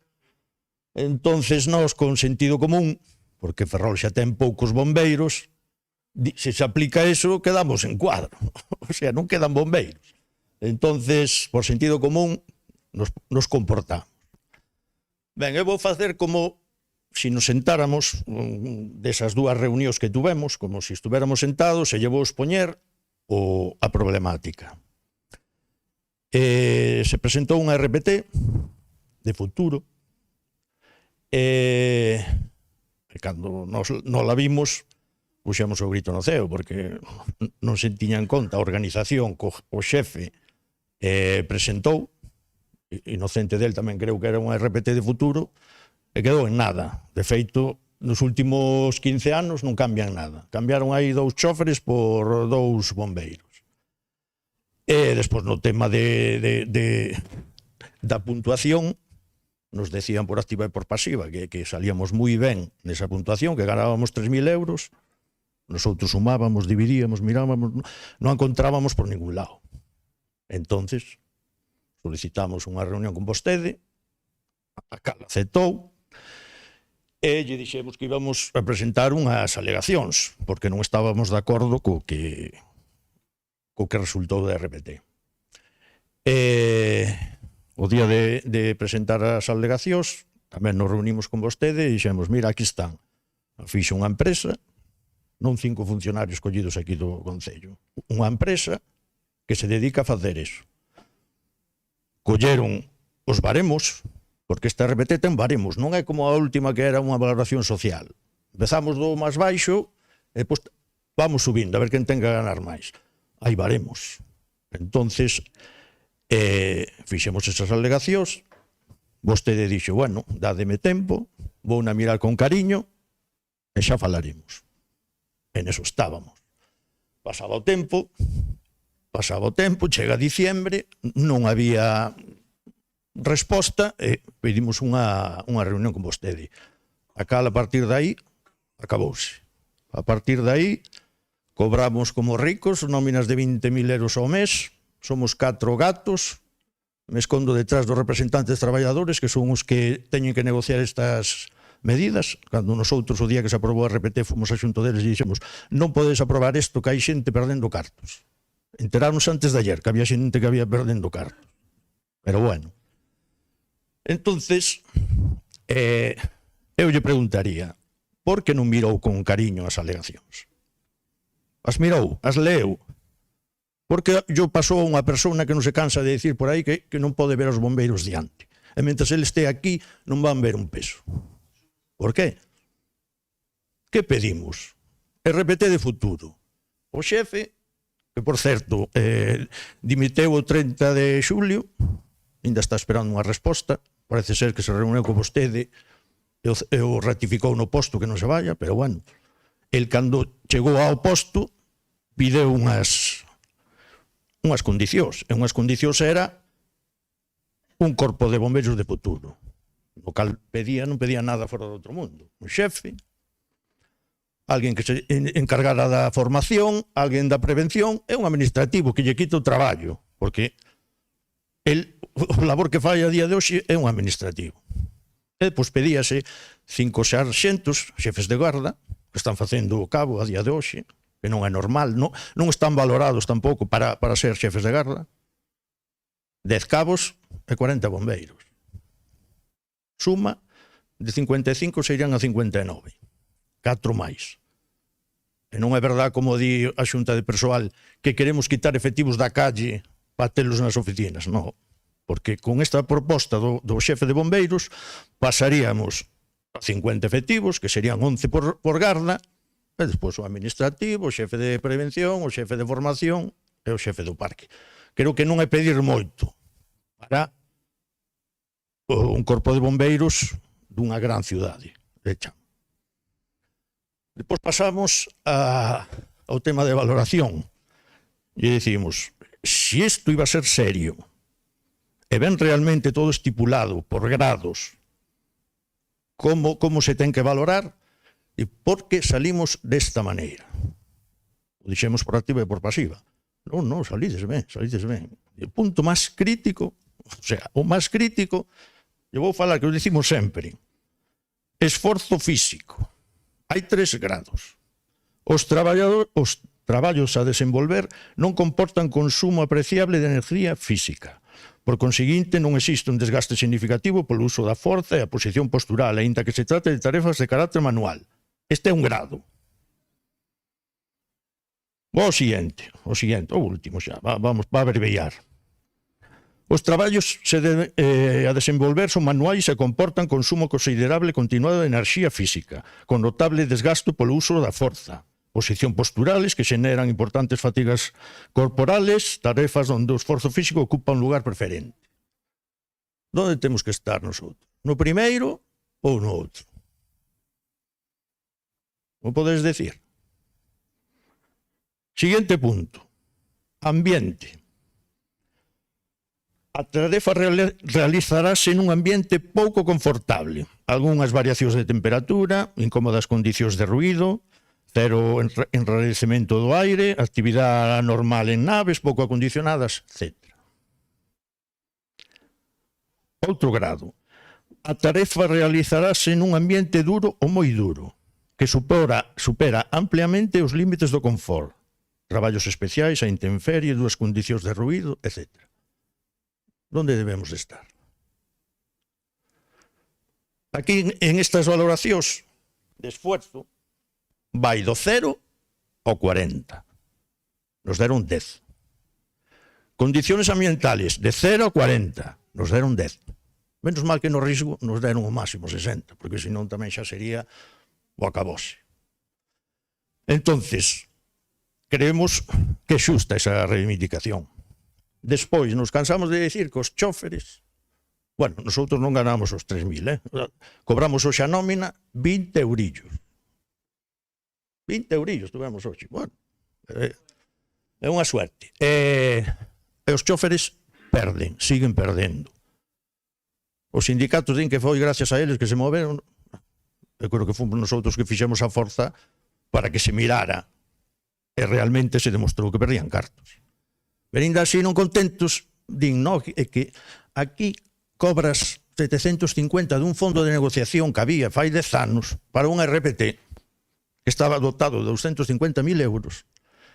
E agora vostede di que incrementa os cartos da plantilla en 2 millóns de euros e eles non lles tocan os 750 siquera. O sea, van perder no ano 26 coa a mellora que lle van facer e ainda van seguir perdendo 750 euros.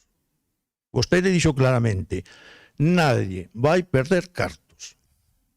O que cobrou no 2025 como mínimo vai cobrar no 2026. Non é certo. Pois se non, lo demostramos cando queira. Se nos sentamos, falamos e o ve, e di, bueno, isto sí que temos que sentalo a negociar. Pois xa veraremos con quen. Despois, hai días que din 55, outro días con 37 que temos o ratio máis alto de Galicia, outro día que somos 41, cando somos 37, e que cos 7 que van entrar gracias a RPT, non sei, seguimos dicindo, por que gracias a RPT se é a mesma que fai 10 anos? Non facía falta ter un RPT para metelos. Pois vamos quedar en 44. Xa chega. Nosotros preguntamos, vai chegar? Vai quedar así? Porque que fai falta para cubrir os 55? Habrá que cubrir os 55, digo eu, que é o que pon RPT. Non andar a medias e dicindo que somos moitos xa con 40 e pico.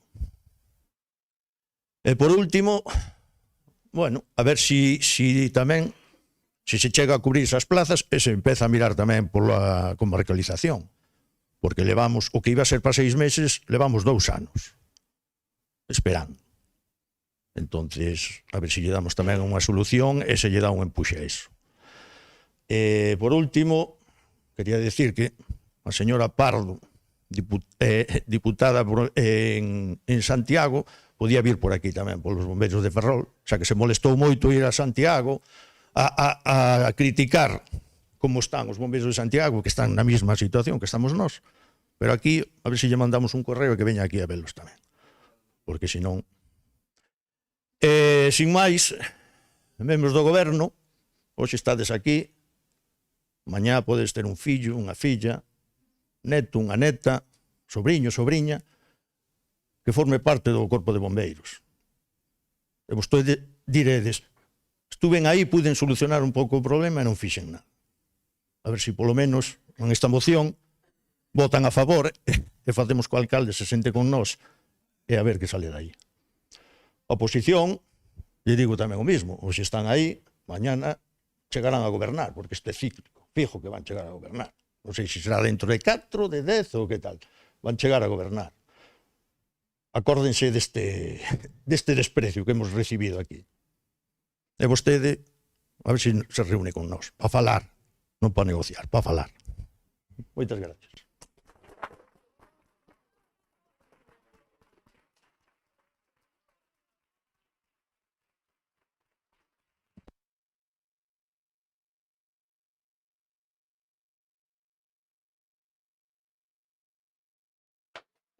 Moitas grazas pola súa intervención. Imos co turno de voceiros, unha moción conxunta, estamos de maior a menor. Polo Grupo Socialista, señor Reina, ten vostede a palabra. Moi ben, moitas gracias, señor alcalde. Bueno, en primeiro lugar, darlle a benvida aos bombeiros, agradecer as palabras de Julián. Bueno, como creo que xa todos coñecemos o sentido e o contido da moción, é que independentemente dos puntos que figuran na mesma, o obxectivo é que o alcalde reciba o corpo de bombeiros para falar, como xa fixo noutras ocasións.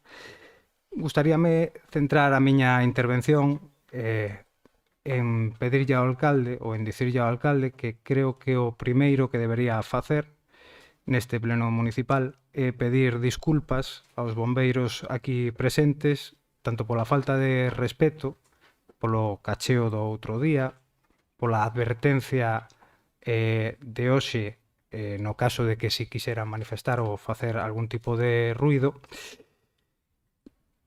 pedir disculpas tamén por mentirlle tanto aos bombeiros como a cidadanía dicindo que non se poden sentar con eles porque só poden sentarse a negociar cos sindicatos cando saben que levan moito tempo, como xa comentou Julián aquí tamén, celebrando reunións con eles para tratar temas específicos dos bombeiros. Por lo tanto, non entendo cal é o problema para sentarse a falar.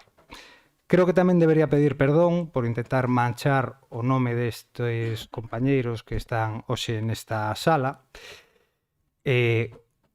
con mentiras en medios de comunicación, con mentiras en redes sociais nas que vostede ou alguén coa súa autorización do seu equipo se dedica a insinuar que os bombeiros o único que queren son cartos, que os bombeiros xa cobran moito, mostrando ou contando o contido das nóminas que son nóminas que seguramente están abultadas porque hai horas extraordinarias ou retrasos no pago de horas que se lles debían,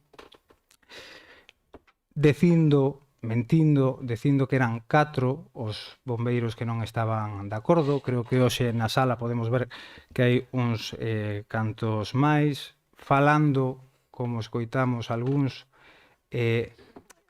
das dubidosas baixas de enfermidade que teñen os bombeiros.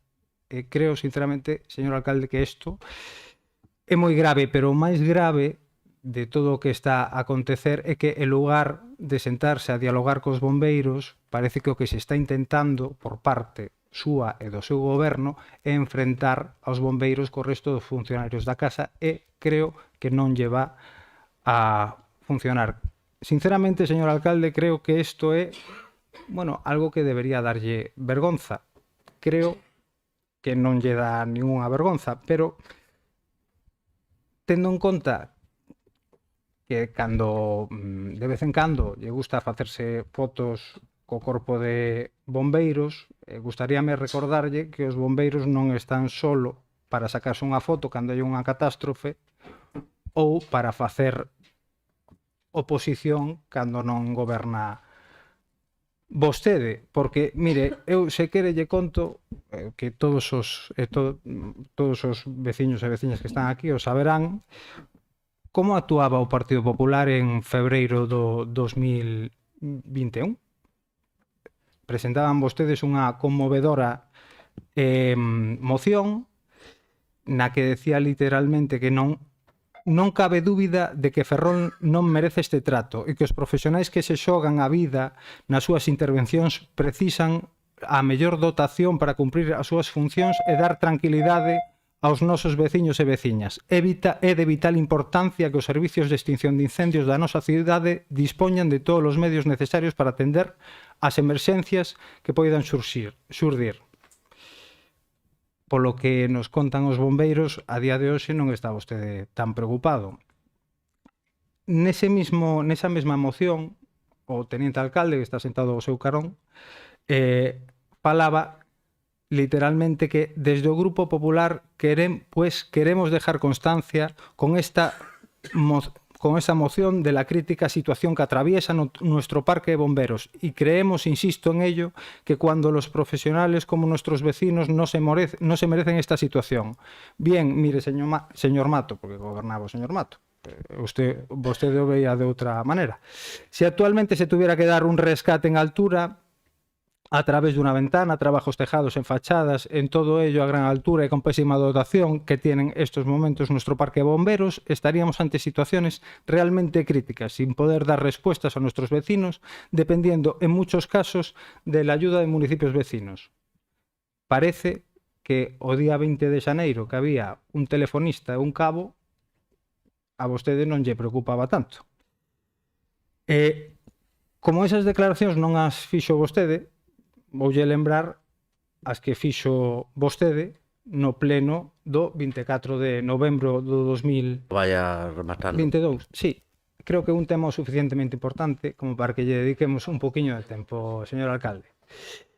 Pois en novembro do 22, que gobernábamos nós, como vostede ben sabe, en a que nos atopamos nunha situación similar a que temos hoxe, porque os bombeiros tiñan unha serie de reivindicacións e viñeron o pleno a manifestala, por certo, naquela sesión plenaria non se cacheou a ninguén, tamén gustaríame aclaralo, nin se amenazou con algo, vamos, con tomar represalias se se manifestaba no pleno.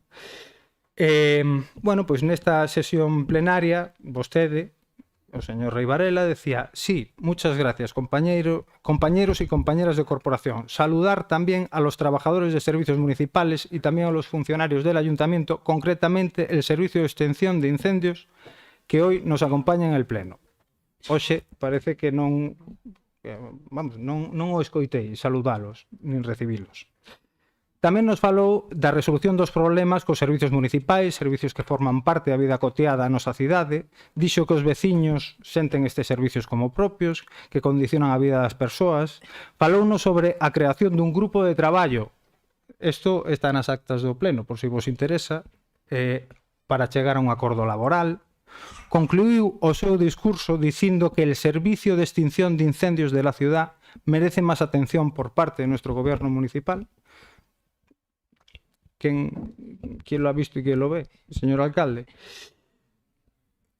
Lembrolle tamén outra frase, xa remato, coa que concluiu ese apartado, que creo que é moi apropiada, que decía: yo creo, decía usted, señor alcalde, yo creo que en lugar de decidir unilateralmente los destinos de los fondos públicos, hay que pactar con los trabajadores municipales.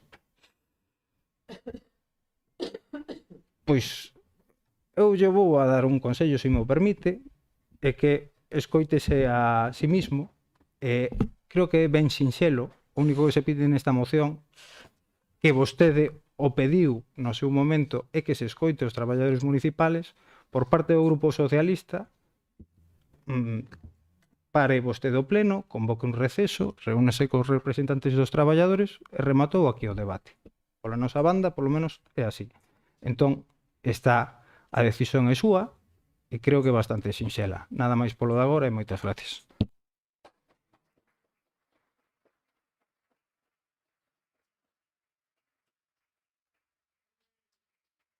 Moitas grazas, señor Reina. Polo grupo do BNG ten a palabra o seu voceiro, señor Rivas.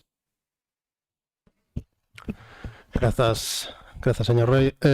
Bueno, en primer lugar, agradecer a Julián a súa intervención neste pleno municipal novamente. En segundo lugar, darlle a noraboa aos traballadores do Servicio de Extinción de Incendios desta cidade pola unidade do colectivo e a súa presenza hoxe aquí, creo que para estar orgullosos. E en terceiro lugar, gustaríame comezar lembrándolle cales foron as palabras do portavoz do Partido Popular no Concello de Santiago de Compostela nunha situación, como ben decía Julián, similar a que se está a vivir na cidade de Ferrol. Básicamente, vou a decir que ter o parque de bombeiros inoperativo por primeira vez na historia é razón suficiente para que a alcaldesa dimita. ¿Qué más tiene que pasar? Está poniendo en riesgo la vida de los santiagueses, la máxima culpable de este caos y desorden. Y obviamente, desde o Bloque Nacionalista Galego non nos vamos a poñer tan épicos nin tan catastrofistas, tampouco nos vamos a poñer tan hipócritas e tan cínicos como o Partido Popular, pero creo que tamén é evidente que hai unha diferencia sustancial entre un goberno do Bloque Nacionalista Galego e un goberno do Partido Popular. Un goberno do Bloque Nacionalista Galego escoita aos seus propios traballadores municipais e resolve problemas, e un goberno do Partido Popular insulta aos seus traballadores municipais e crea problemas. Esa é a diferenza. E creo que debería empezar a rectificar, porque a orixe do que estamos a vivir hoxe en este pleno municipal está no seu goberno. No seu goberno do ano 2011-2015. Aquel goberno que decidiu suprimir o número mínimo de efectivos para prestar os servizos de extinción de incendios na cidade e na comarca, e facíao mentres negociaba convenios con concellos e con consorcios e mentres poñía en risco o posto de traballo de 10 traballadores municipais, utilizándoos ademais como instrumento do conflicto entre outras institucións. Non sei se lembra daquelo, tampouco sei se lembra de cando mercou un camión escaleira que costoulle empezar a funcionar por case que 1 millón de euros e que houve que mercar un de segunda man. Non sei se lembra de todo aquelo, pero o problema xa non é que se lembre ou non, e o problema é que lonxe de rectificar, lonxe de recoñecer os erros que vostede cometeu e resolver os problemas, agora non só os nega, sino que ademais se nega a, cando menos, escoitar as persoas que están a dicir que ten un problema. Se está mostrando vostede absolutamente indiferente e autoritario diante dunha situación que non é nada nova. Negarlles a estes traballadores a posibilidade de diálogo creo que está fora de todo debate que deberíamos ter en este pleno municipal, e a pesar de que xa o teñen collido en varios renuncios, porque xa se comentou aquí, aprobaron vostedes unha RPT sin permitir a participación do resto de grupos municipais. Bueno, para iso modificaron o regulamento de funcionamento deste concello, convertiron a Ferrol en unha gran ciudad, pero en unha gran ciudad que no fondo non deixa de ser o seu cortijo, como Juan Palomo, yo me lo guiso e yo me lo como. Para prestar os servizos seguimos sendo unha cidade bastante pequena en mans do Partido Popular. Que decir da baremación a que facía antes referencia ao representante dos traballadores, esta a da enerxía física e a do ambiente, é que esta xente leva casco por atrezo, porque lles gusta ir disfrazada por aí. Mire, decidiron vostedes facer unha baremación fraudulenta. Fraudulenta, porque primeiro decidiron cal era o importe que iban cobrar estes traballadores e despois axustaron iso aos puntos que iban a asignar a cada un de eses criterios. E fixerono tan mal que había traballadores que perdían cartos con esa suposta baremación ecuánime e xusta que vostedes desenvolveron. E son tan arrogantes que levan meses negando isto. Levan meses negando que haxa xente que está perdendo diñeiro. E o curioso é que para contratar personal asesor, para contratar personal directivo, vostedes non teñen ningún problema. Personal, obviamente, escollido a dedo. Claro, esta xente ten que pasar por un proceso selectivo. Claro, esa xente non está ao servizo do goberno. Esta xente está ao servizo da cidade. Esa é a diferencia. Para contratar traballadores municipais, nada. Para contratar directores de servizo, o que se queira, e sempre será pouco. Din vostedes, e a súa arrogancia chega até tal punto que negan a realidade. Nun novo episodio desta especie de terraplanismo que ten o Partido Popular, cando é evidente que na cidade de Ferrol falta personal para prestar o servizo de extinción de incendios. Porque, mire, se non se cubren os servizos porque non se fan horas extras, é porque non hai persoal suficiente. Isto é unha obviedade. As horas extras son iso, extras, excepcionais, por motivos extraordinarios. A época da escravitude e de que os traballadores e as traballadoras teñen que estar ao servizo dos gobernos, hai tempo que rematou. E creo que vai sendo hora de que se empecen a dar conta. Así que creo que o mínimo que deberían facer é escoitar a estes traballadores municipais, deixar de atacalos, aproveitar a súa disposición e a súa vontade para poñerse ao servizo da veciñanza e da cidadanía e atender as súas demandas. Porque, mire, con prepotencia, arrogancia e mentiras, o único que están a poñer en evidencia é a súa incapacidade para gobernar unha cidade como esta. Moitísimas grazas.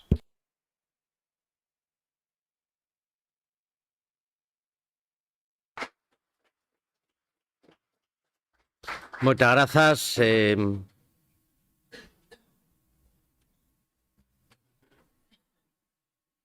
Señor Rivas, señor Suárez.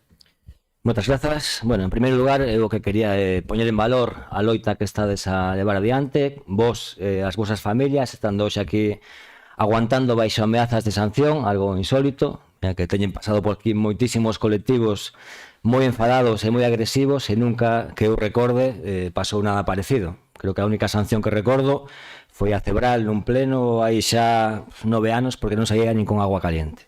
Pero creo que o do cacheo do outro día, sumado o de hoxe, que ademais veñen con cativos, familiares, nais, parellas, pareceme xa pois unha volta de rosca máis a unha situación que se está a vivir, que o goberno decidiu emprender unha guerra abierta contra este colectivo. O único que lle preocupa é gañar a batalla pública. Primeiro, pois foi o tema de que eran 3 ou 4, que era unha minoría, que non era o sentimento do parque, logo o tema das ratios, e agora o último episodio, que xa me parece o colmo, que se insinúa que as baixas médicas son fraudulentas, deixando a sombra da corrupción sobre este colectivo, que son os nosos, son traballadores do Concello, e non só sobre este colectivo, senón en xeral, sobre todo o sistema galego de saúde, dicindo que un médico pode dar unha baixa sen máis nem máis. Esa é a atitude do goberno. Eu creo que se hai que poñer en valor algo é o traballo que desenvolven, máis alá das reivindicacións xustas e legítimas da relación de postos de traballo en relación con iso,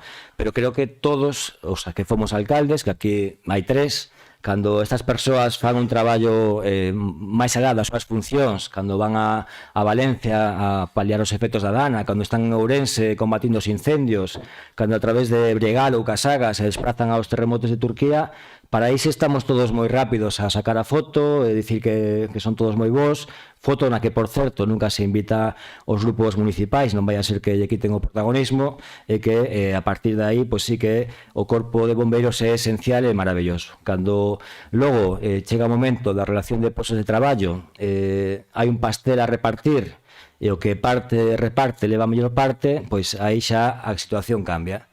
Eu creo que en calquera cabeza pois se pode deducir que esta RPT é injusta cando hai persoas que van ver incrementado o seu salario entre 500 e 1000 euros mensuais e outros únicamente 20, por deciros que non perden. Eso creo que xa a todas luces revela o injusto desta RPT. Creo que como digo, o que se fixo primeiro foi axustar os salarios e logo pois botar a quiniela ao show para que os puntos deran o resultado que queríamos obter. Un exemplo, o dixo Julián aquí, Julián Vizoso, non Julián Reina, foi os puntos do esforzo físico. Eu creo que os administrativos, que non é ni miña intención nin moito menos menosprecialos, que non precisamente son os beneficiados desta RPT, senón máis ben prexudicados, pois se valora o seu esforzo físico 4 veces máis que un bombeiro. Creo que iso xa é o dato simbólico do que representa esta relación de postos de traballo. 20 puntos de esforzo físico ten un administrativo, 5 puntos de esforzo físico ten un bombeiro. Creo que iso xa é definitorio de como se desenvolveu esta RPT. Entón, eu creo que rectificar é de sabios. Para a nosa banda, creemos que o que primeiro que teñen que facer é parar esa guerra que vostedes decidiron emprender, frear esas declaracións cruzadas nos medios de comunicación e non abrir unha vía de diálogo, senón retomar a vía do diálogo que tiñan xa aberta cos bombeiros, porque eso xa existía, non algo que agora se pida de novo, e ter en conta que hai situacións desta cidade para que os bombeiros son imprescindibles. Un exemplo tamén simbólico. Esta fin de semana o Racing de Ferrol xogou co Arenteiro. Se non fora polos bombeiros de Ferrol, ese partido non tivera lugar de nin modo alguno porque foron os que aseguraron o estadio. Por último, xa remato, que vou cumprir co tempo, non son o único colectivo prexudicado. Hai moitísimos máis, e se irá vendo ao longo do tempo, na vía judicial ou na vía de movilización, moitísimos máis colectivos do Concello descontentos con esta situación. Por lo tanto, eu o que insto é a iniciar unha senda de modificacións puntuais de RPT que axuste estes desequilibrios que se produciron, non sei con que intención, e reivindicar e pôr en valor o Corpo de Bombeiros, que xa está bastante denostado coa perda do convenio de autoridade portuaria, xa no seu momento da perda do convenio con Narón, coa perda do convenio co Consorcio Provincial, que nos fai pensar que se hai unha intención oculta superior que non coñecemos para tratar de denigrar a este corpo que para nós é exemplar e indispensable para a cidade. Nada máis, gracias.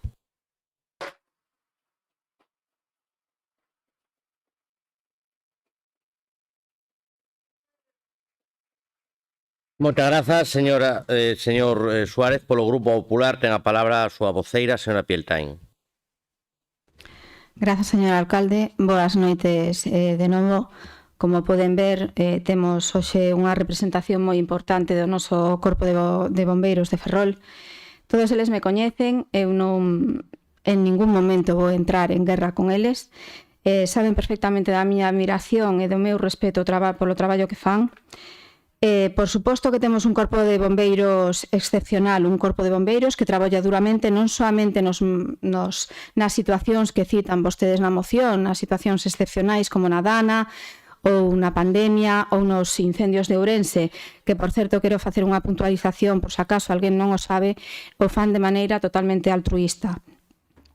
O traballan tamén duramente día a día. Eu como concelleira de Seguridade, da área de Seguridade, non podo estar máis que orgullosa do traballo que fan todos os integrantes dos corpos de seguridade do Concello, ben sexan dos bombeiros ou da policía. O seu compromiso coa seguridade é unha cuestión vocacional digna de admiración. E precisamente por isto non podo permitirlle a bancada de enfrente as barbaridades que din na moción acusando ao goberno de querer desprestixialos. Iso, aparte de absurdo, é totalmente falso. Teñan por seguro, como é normal e lóxico, que o goberno quere que a nosa cidade sexa unha cidade segura. E para iso temos que ter un corpo de bombeiros forte, respetado e que teña as mellores condicións para facer o seu traballo. Por iso, nestes 2 anos e medio, dotámoslles de materiais necesarios para facer o seu traballo e melloramos as instalación que tanta falta lles facía. E seguiremos mellorando porque sempre se pode ir a mellor. E permítanme aclarar algúns datos que foron dicindo estes días e que poden confundir ou distorsionar a realidade. Cando chegamos en xuño de 2023, Ferrol contaba con 46 bombeiros, dando cobertura non só a Ferrol, senón tamén a varios municipios da comarca, atendendo unha poboación de 106.139 persoas. Eu son de letras e falar de ratios faiseme extraño, é moito máis propio da miña compañeira, pero teño que falar de cifras, teño que darlles os números, porque son os que van a desmontar a mentira que están propagando vostedes de modo continuado e premeditado. No ano 2023 o ratio era de 0,46 bombeiros por cada 1.000 habitantes, a cifra máis baixa que tivemos nunca nesta cidade, co conseguinte risco tanto para a cidadanía como para os propios bombeiros. Xuntos, coa incorporación de 5 novos bombeiros no ano 2024 e deixando de prestar servicios fora da nosa cidade, conseguimos subir o ratio a 0,63. E dende entón, ano tras ano, mantivemos o ratio máis alto de toda Galicia. E, ademais, convocáronse no 2025 7 novas prazas porque coincidimos cos bombeiros en que a mellor forma de facer o seu traballo é de protexer a cidade e reforzando o corpo. Hoxe, tras Señora, un momento, por favor. Aquí trátase de un sistema democrático de escoitar a todos. Nos escoitamos con moita educación a todos os membros da corporación. Creo que ese diálogo é o que debe de primar e creo que vou reflexionar sobre como se poden establecer canles de comunicación adecuadas e de diálogo permanente. Señora concelleira, continúe, por favor. Prosigo, estaba dicindo que ademais convocáronse no ano 2025 7 novas prazas, xa non vou falar de ratios, 7 novas prazas porque coincidimos cos bombeiros en que a mellor forma de facer o seu traballo e de protexer a cidadanía é ter reforzado o seu corpo.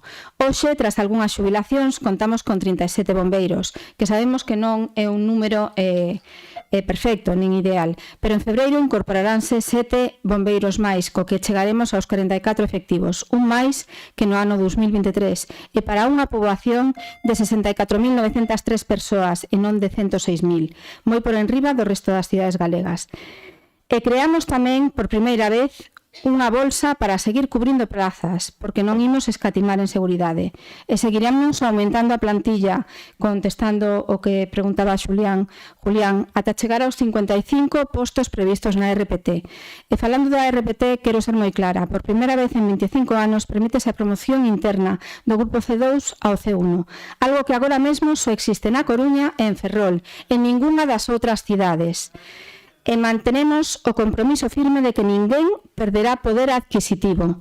E se hai algún erro na RPT arranxarase porque ninguén, e repito, ninguén perderá diñeiro. En este punto quero facer unha reflexión en voz alta sobre os grupos que traen hoxe a moción a este pleno. Os que hoxe danlle esa palmadilla na espalda e os que os acompañan nas rolas de prensa son os mesmos que os mantiveron durante anos en un camión escaleira. Os mesmos que non lles proporcionaban o material necesario para facer o seu traballo. Os mesmos aos que os vostedes acusaban de desidia, de manter un servicio precario, de falta de persoal e de incumplimentos de palabra. Os mesmos que os discriminaban por idade para as actividades de formación. Señores, desgraciadamente hai algunhas persoas que utilizan os seus problemas como arma política. Poden ter a sensación dun apoio, que logo, cando toca resolver, de verdade vai desaparecer. O que de verdade conta non é o que dá palmadiña, senón o que consigue solucións. E ese é o camiño que nosotros queremos seguir. Señores da oposición, non se trata de confrontar e de avivar o malestar. E pídiolles, igual que fixo onte a Xunta de Persoal, un pouco de rigor, un pouco de seriedade e de decoro nas súas manifestacións. Non todo vale en política e resulta moi sucio e rastreiro o que están facendo, que é utilizar como munición política ao corpo de bombeiros. Están mentindolle a eles e mentindolle aos veciños. A miña porta sempre ha estado aberta, e o saben, e seguirá estando aberta para calquer funcionario, e en especial para todos os que dependen da miña consellería. Sempre ha estado aberta, sempre. Este goberno sempre vai estar aberto ao diálogo, pero seguindo as calnes de que se deben seguir. A RPT foi aprobada polos 4 sindicatos que representan aos traballadores do Concello. E ante o seu descontento coa nova RPT, o alcalde reuniuse coa Xunta de Persoal na que todos teñen representación, incluídos os bombeiros. E vostedes saben que esta calne de diálogo é a negociación que hai que seguir. Queremos sentarnos e falar. E pola miña parte estou convencida de que é posible chegar a unha solución positiva se todos poñemos da nosa parte. Quero agradecerlles relativamente a, sexa polo motivo que sexa, o silencio que han guardado por momentos para deixarme falar. Gracias. Moitas grazas, señora Pieltain, polo Grupo Socialista. Señor Reina. Sí, señor alcalde, non teñen vergoña coa que acaban de facer. Vamos, encantaríame que foran a contarlle o 20 de xaneiro esa ratio o telefonista e o cabo que estaba no parque de bombeiros. A ver se coincide esa ratio. Mañá, como din os bombeiros, porque mire, señora Pieltain, nos podíamos ter a tentación agora de falar, que antes se comentaba por aí, algunhas das xestións ou algúns dos problemas que solucionamos no goberno anterior, que foron algúns, non todos, pero uns cuantos solucionamos. Pero mire, o que non poden facer, e o que acaba de decir vostede non o cree, nin vostede, que non quería intervenir neste pleno, e vostede o sabe igual que eu, o que non poden facer é vir aquí, primeiro, a intentar embarrar, botando a culpa á oposición de estar utilizando as necesidades ou as reivindicacións dos bombeiros, cando o único que estamos a facer dende a oposición, despois de que os bombeiros xa estiveran falando co alcalde, que xa se reuniu con eles en varias ocasións, o alcalde lles pechou a porta e non lles quedou outro remedio que vir a falar coa oposición para ver se nos podíamos facer o que estamos facendo, que é ser o seu altavoz. Teñan un pouco de vergoña e non veñan aquí a mentir descaradamente como están facendo, mirándolle aos ollos, porque mira, polo menos mintan nos periódicos, pero non mintan mirando para eles que están aquí coas súas familias. Un pouco de vergoña, por favor. Vale, entón, simplemente volvo a repetir como rematei a intervención anterior. Paramos o pleno agora, fai un receso, se reúne con eles e se acabou, porque xa abre ese calde de diálogo, que é o único que esta xente, que por certo estará ben aburrida de escoitarnos aquí, porque non somos ningún erudito, ningún de nós, están perdendo o seu tempo, o tempo coas súas familias aquí, para reivindicar os seus dereitos. E o que reciben do seu goberno é que a porta está aberta e unha sarta de mentiras. Non teñen vergoña, señor alcalde, por favor.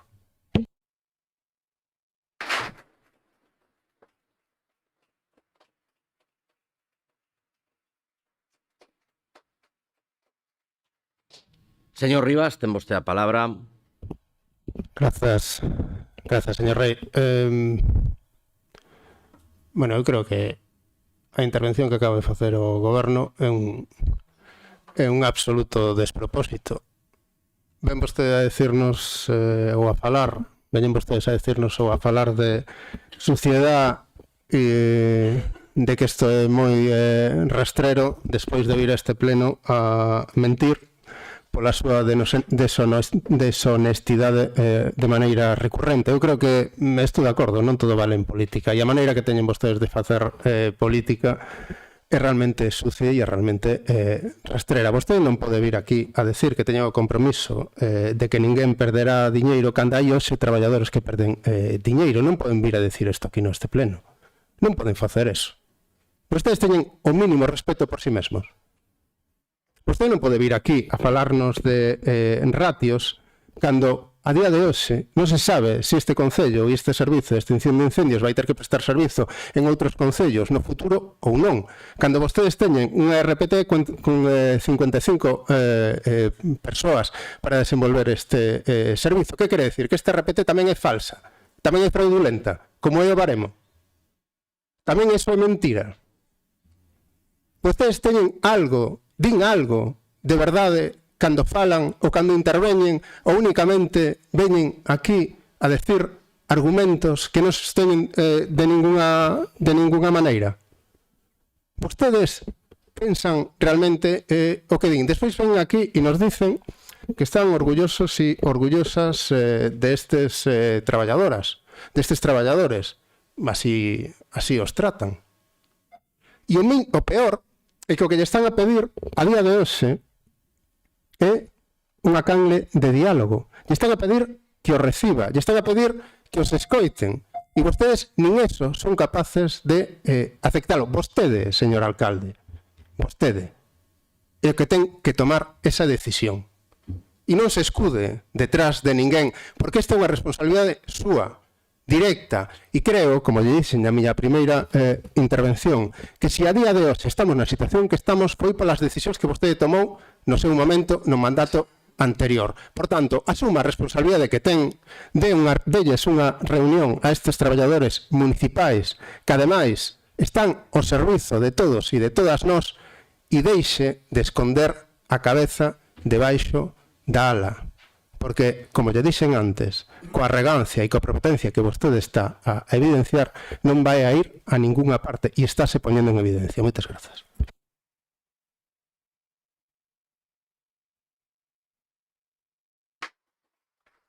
Moitas grazas, señor Rivas. Señor Suárez.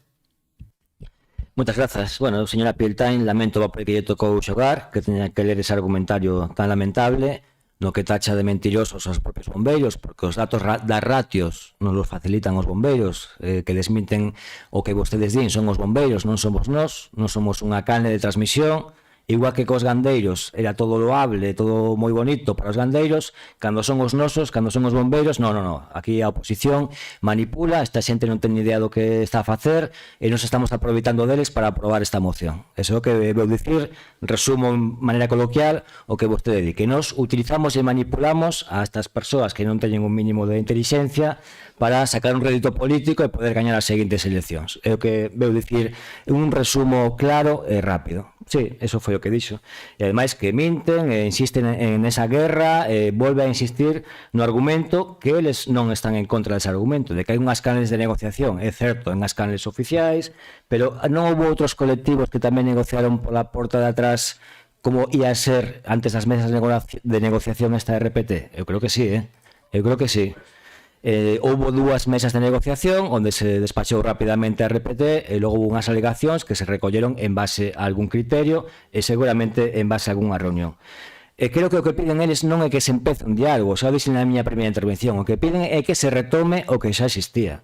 Creo que a última palabra do alcalde, creo que, según din os bombeiros, vamos a estudiar isto e logo nos volvemos a reunir. E hasta hoxe, Entón, eso non creo que mintan eles, porque os que mentimos somos nós, non eles, según vostede. Eu creo que un colectivo que representa unha porcentaxe importante do Concello de Ferrol, que é a totalidade do parque, salvo algunha excepción moi contada por motivos concretos, deberá ser escoitado e as portas deberán ser abertas. Creo que é algo moi razoable e que ata eles mesmos o dixeron. Logo xa se verá como ese diálogo fructifica, como se valida, eso non están dicindo que se faga de unha forma ou outra. Eles queren ser escoitados, que as súas demandas sexan postas en riba da mesa e comparativamente vexa como queda a súa situación. E insisto nunha última cuestión, isto non é un tema puntual de bombeiros, é un problema a noso modo de ver estrutural da casa que vai ter outro tipo de consecuencias noutro tipo de colectivos e senón o tempo saberán como volvemos aquí con outra moción similar. Nada máis, grazas.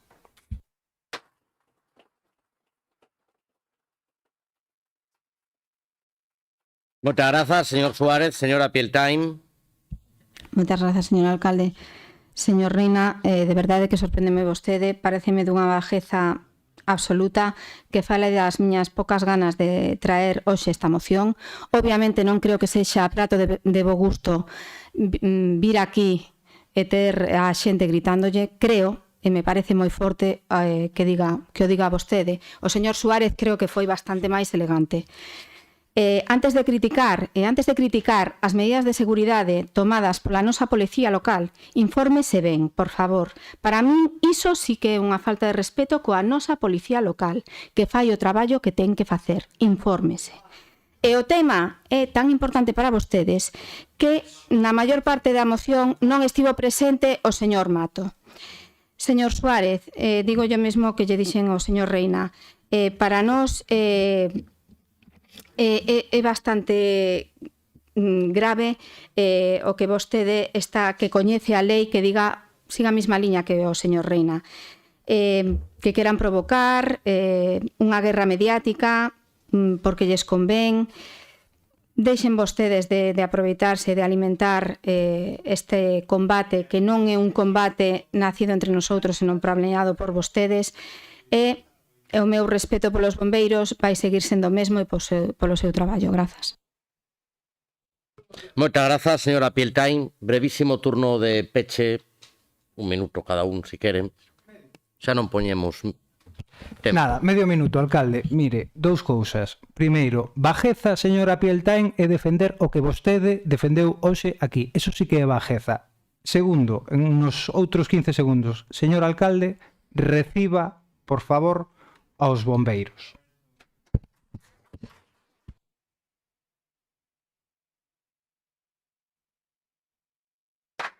Señor Rivas. Grazas, señor Rei. En primeiro lugar, que os principais argumentos do Partido Popular sexan bajeza, sucio e rastrero, creo que dá boa conta de cal é a súa actitude diante dos problemas que ten esta cidade. En segundo lugar, se houvese persoal suficiente para prestar este servizo no Concello de Ferrol, evidente que non sería necesario desenvolver horas extras. E se isto non é así, demostra que temos unha carencia de personal que vostedes se siguen negando a ver. E en terceiro lugar, creo que vostedes se teñen reunido con diferentes colectivos e con este mesmo colectivo de maneira reiterada, algo que debería ser normal. Que agora vostedes neguen incluso a posibilidade de diálogo demostra que se cadra vostedes está subindo a unha pola da que se cadra cae de vez. Así que sería bo que empezara a escoitar non só os grupos municipais, que xa sei que para vostede pouco representamos e pouco nos ten en conta, pero cando menos aos traballadores que lle resolven os problemas no día a día e que están ao servizo de todos e todas nós. Así que o primeiro que debería facer é darlles unha reunión para poder ter, cando menos, un debate respecto de cales son as súas demandas que ademais parece que siguen vostedes descoñecendo ou negándose a aceptar. Moitas gracias.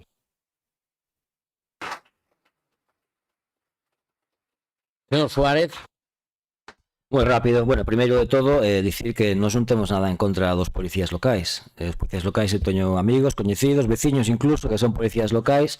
Outra cousa son as ordes que vostedes dan para que a policía local intimide a esta xente. E logo, vostedes tiñan na súa man que este debate non tivese lugar. Esta moción chega a pleno pola súa inacción. Dende o LUNS coñecen o rexistro desta moción. Dende o LUNS saben que o punto principal é retomar esa vía de diálogo. E dende o LUNS non fixeron nada, ninguna chamada, ninguna toma de contacto con ningún persoal de bombeiros para tratar de que esta situación non tivese lugar. Por lo tanto, os únicos responsables de que hoxe pase o que pasa son vostedes, nada máis.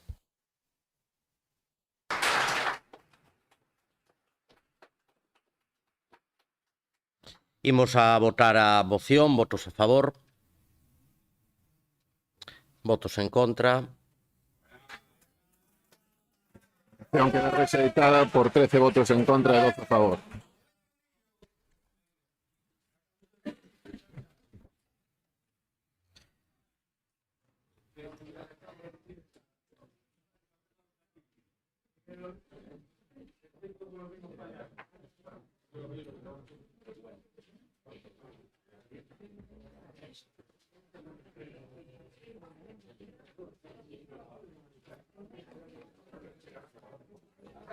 El quinto día que mañana trabajo solo con otros compañeros. El quinto día.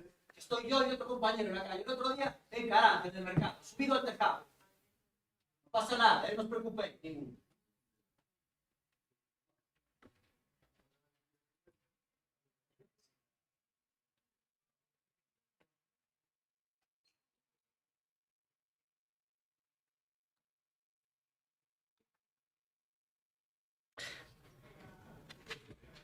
Pasamos ao seguinte punto, moción dos grupos municipais Socialista, Bloque, Nacionalista Galego, Ferrol en Común en relación co mantemento do memorial de vítimas do franquismo.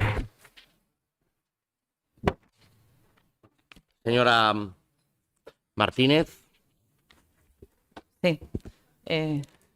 Gracias, señor alcalde. Boa noite xa, compañeiros e compañeiras de corporación. Persoas que nos están seguindo, tanto as que xa poucas quedan no salón de plenos como as persoas que nos siguen a través da sesión de retransmisión online.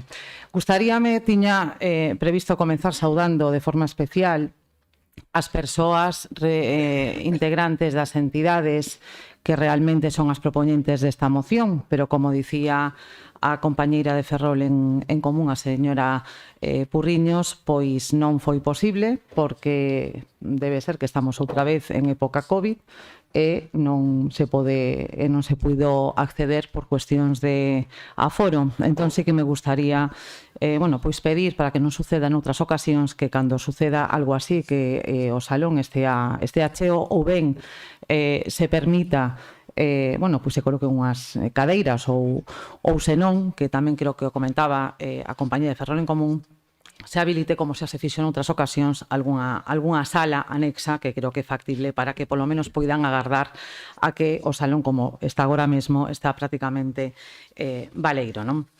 Bueno, xa vou ao asunto, non?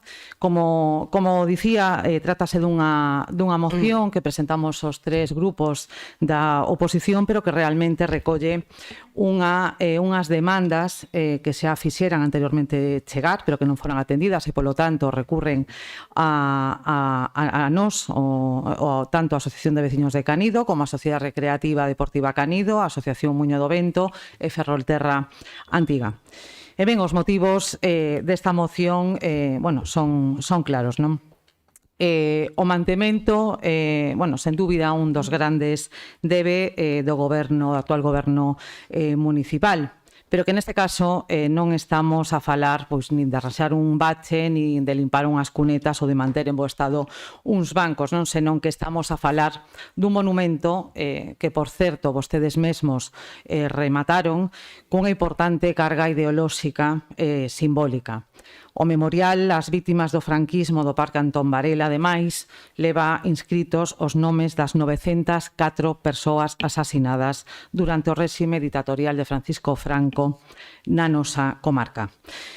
Queremos pensar que este abandono, que é evidente á vista de calquera persoa que pase por diante do Parque Antón Varela, non resposta a unha directriz ideolóxica, senón que, como acontece, por desgracia, en todo o termo municipal, se inclúe nesta falta de xestión que está a desenvolver o actual grupo de goberno. Dende o noso grupo reclamamos que se atenda a esta reclamación cidadá e que non só se arranxen as deficiencias que se indican nesta moción de xeito inmediato, senón que ademais se tomen as medidas de protección e conservación pois a través dun plan de mantemento para que estes desperfectos non teñan que ser denunciados de forma sistemática.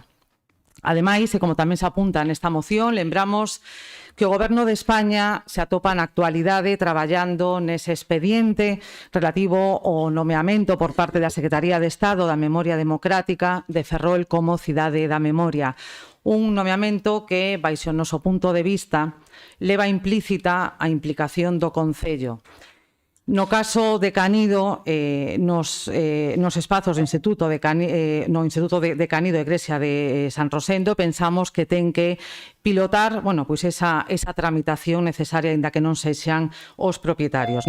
E tamén pensamos que non só se deben artellar estes trámites, senón que debe apostar e debe deseñar medidas de difusión e interpretación para estes espazos que acabo de mencionar. E a este respecto xa remato, lembramos iniciativas que promoveron dende o movimento veciñal, pois como, por exemplo, foi Canido en Nomes, que no seu momento tivo o apoio deste goberno municipal, do anterior goberno municipal, e que pensamos que non só poden servir como exemplo, senón que, ademais, creo que, como idea, o actual goberno pode recuperar para poder levar a cabo estas tarefas divulgativas e didácticas ás que nos referimos. Por tanto, remato a primeira intervención, pensamos que as razóns e os motivos, aínda que reiterativos, son necesarios, son ben sinxelos de cumprir e, por tanto, neste caso, animamos únicamente o grupo de goberno municipal, xa que é unha moción conxunta, a que apoie esta moción e o máis importante que lle dé a resposta. Moitas gracias. Moitas gracias, señora Martínez Montero. Polo BNG, ten a palabra a señora López González. Moitas grazas. Moi boa noite a todas e todos. Quero me sumar tamén as palabras das compañeiras de Ferrol en Común e o PSOE, cando din que é unha mágoa que hoxe non poidan estar aquí as entidades propoñentes e que se debería facer todo o posible para que, aínda que haxa un gran todo ocupado, deberíase aumentar ese aforo noutro lugar deste concello, xa que é a casa de todos. Creo que a moción é clara no senso no que se presenta. As entidades que a promoven son entidades veciñais da contorna do monumento, un monumento que costou moito levantar. Moitas entidades do ámbito histórico e da memoria histórica fixeron moito esforzo para que hoxe Ferrol conte cun espacio para recordar aquelas persoas, aqueles homens e mulleres que loitaron pola liberdade de todo un país e que pagaron coa súa propia vida. Ese monumento non merece a desidia deste goberno e que a vexan como un traballo listo e sen nada máis que facer. Agora queda o máis doado.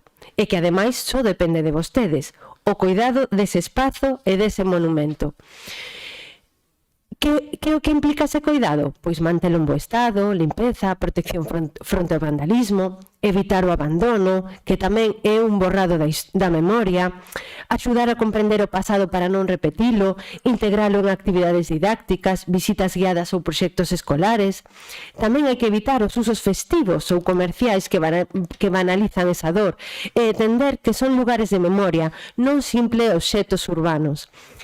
E algunhas destas cousas son o que se pide nesta moción, que está presentada polos 3 grupos da oposición, pero que, como xa dixen antes, e a compañeira que me precedeu, ben solicitada por varias entidades do barrio de Canido.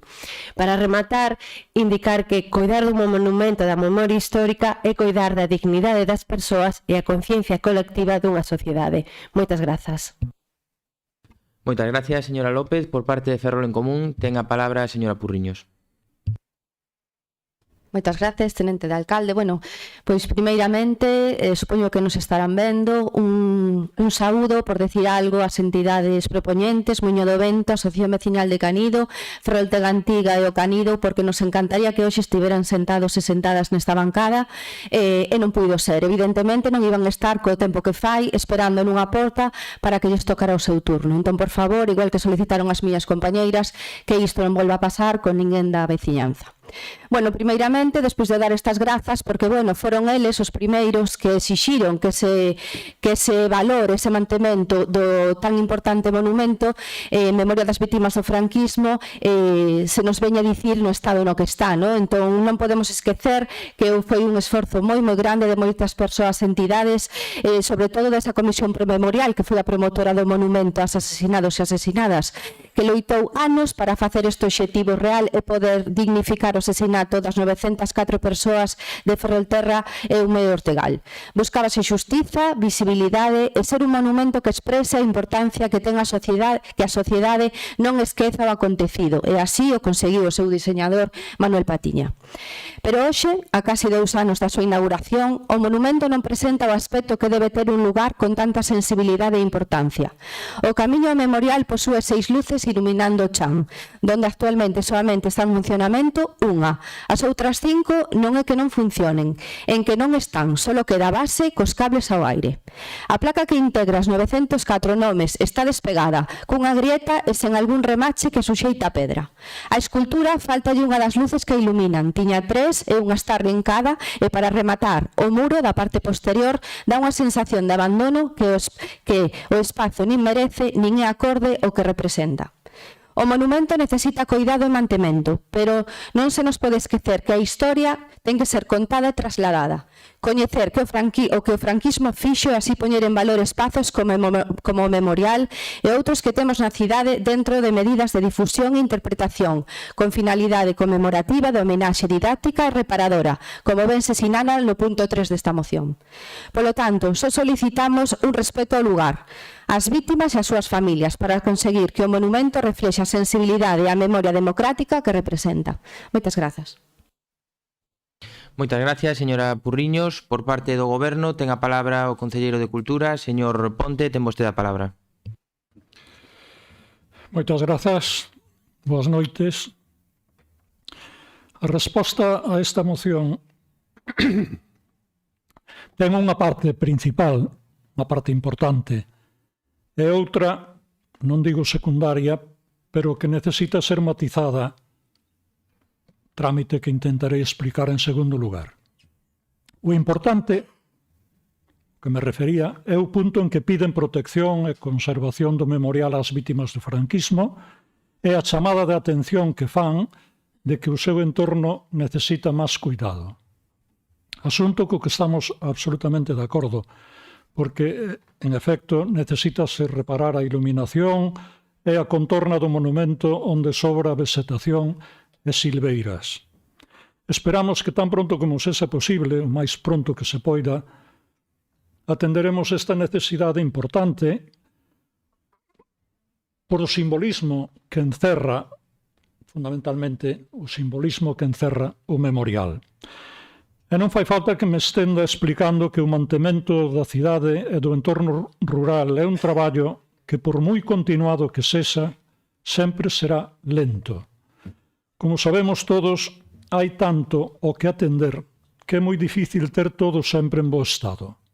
Pero este monumento pasa á categoría de urxente.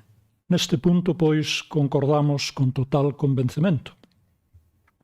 As outras dúas propostas, a segunda e a terceira, segunda, contactar co IES de Canido e coa Iglesia de San Rosendo para que cumplan co estipulado polo BOE do 7 de novembro, no que se acorda a incoación do procedemento de declaración de Ferrol como lugar de memoria democrática, creemos que, ao non ser bens municipais, deberá ser outro organismo, a Secretaría de Estado de Memoria Democrática seguramente, que endea as instruccións para sinalar de forma homoxénea cada un dos 22 lugares de memoria que se recollen no citado boletín. En calquer caso, aínda está por desenrolar toda a normativa desa lei. Faltan aclaracións e indicacións que supoño se irán dando. Un exemplo de que hai ocos que cubrir é o caso do esquecemento, no BOE do 7 de novembro, do que estamos falando, o esquecemento do propio memorial como lugar de memoria. Tuvo que ser a Comisión de Memoria Democrática ferrolana a que fixo unha emenda para que se rectificara ese erro. Efectivamente, está correxido, pero con isto quero dicir que estamos aínda dando os primeiros pasos e os segundos, pero faltan pasos por dar no desenrolo desta lei, non? Pola mesma razón, as sinalizacións do memorial terán que adaptarse ao tipo de cartel, de rótulo, de panel, en fin, do que sexa, coas medidas e co material que determina o Ministerio para que haxa uniformidade nos 22 puntos da cidade. Variará o contido, es dicir, cada cartel levará o texto correspondente, claro, pero o material que o sosteña ten que ser o mesmo para todos. Entón, agardemos as definitivas resolucións ministeriais para saber as funcións que ten que asumir o Concello e non podemos esquecer que aquí, no Concello, temos un Consello Municipal da Memoria que debe ser o órgano que nos oriente en todo isto.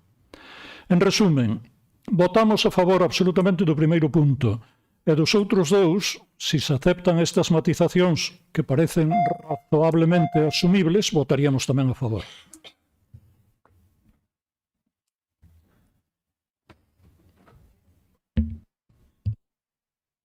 Moitas gracias, concelleiro. Por parte do Grupo Socialista, ten a palabra a señora Martínez Montero. Sí, bueno, eu pensaba facer unha segunda e derradeira intervención, pero bueno, vou facer esta segunda de puntualizacións o señor concelleiro de Cultura sobre as dúas puntualizacións que fixo, non? A primeira falando que, bueno, que o mantemento, que hai moito que facer, efectivamente hai moito que facer, pero o goberno local é o que ten esa chave para poder resolver, en todo caso, tamén para marcar as súas prioridades. E se vostede, que fala en representación do goberno, considera que é unha urxencia, entendo que como tal debería ser tido en conta e, por tanto, se non foi xa resolto, o cual é tamén incoherente co que está vostede dicindo, si que agardamos que se xa arranxado de forma inmediata. E o segundo, que tamén vostede dixo agora, xa rematando a súa intervención, cando di que o Concello que cree que non tenga competencia para artellar este tipo de intervencións, non, cos diferentes espazos, eu, sen saber en que se vai concretar este nomeamento, porque efectivamente se está agora mesmo tramitando por parte da Secretaría de Estado de Memoria Democrática, non é menos certo que o Consello de Memoria, o que vostede facía referencia agora, forma parte do Concello, é un organismo que depende do Concello e, por tanto, creo que tampouco é alleo a iso que se está plantexando na nosa moción.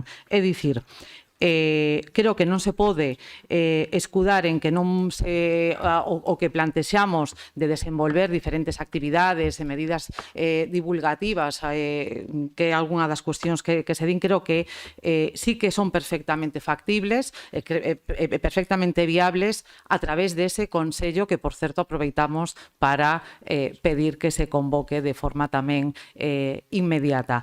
Creo que estamos efectivamente nese momento inicial desa declaración de Ferrol como cidade da memoria, pero tampouco é menos certo que se queremos facer as cousas ben, podemos empezar a traballar, se o Concello entende como goberno, eu ademais de que creo que sí que o goberno sí pode facer algo, pero entenda o Concello como ese Consello da Memoria que creo que xa tería que estar traballando nese nomeamento e todo o que leva consigo. Nada máis e moitas gracias. Moitas grazas, señora Martínez. Señora López. Moitas grazas. Eu tamén creo que podemos chegar a ese consenso que que o goberno poida votar todo en positivo. A verdade é que o punto 1 está claro que eu creo que poderíamos estar todos de acordo, e estamos, pero recordarlle que pon que esa contorna especial se faga nun prazo dun mes, non máis pronto que tarde, nin o máis axiña posible, senón nun prazo dun mes. Logo tamén no punto 2, aínda que vostedes non teñan que ser os que teñan que protexer ese ben, se queren, si poden facer o contacto coas entidades titulares, que eu creo que se está pedindo contactar coas entidades titulares os bens para indicarles, indicar incluídos como bens que cumpran os estipulados, solamente que fagan de contacto, que eu creo que iso é do máis factible. No punto 3, está moi ben que vostedes intenten cumplir todos os requisitos como teñen que ser, esas señalizacións, eses paneis, pero tamén poden convocar esa comisión, se o queren, e canto antes mellor, para que se dé unha solución de cal podería ser. Se pode igualmente, se quere, sinalalo, porque non sabemos cando vai a sair esa resolución, porque pode tardar tempo, e cando saia, se non se cumple, se modifica. Eu creo que ao final, neste caso, esta moción, se pode chegar a un consenso se vostedes queren. Moitas grazas. Moitas grazas, señora Purriños. Moitas grazas, señor alcalde.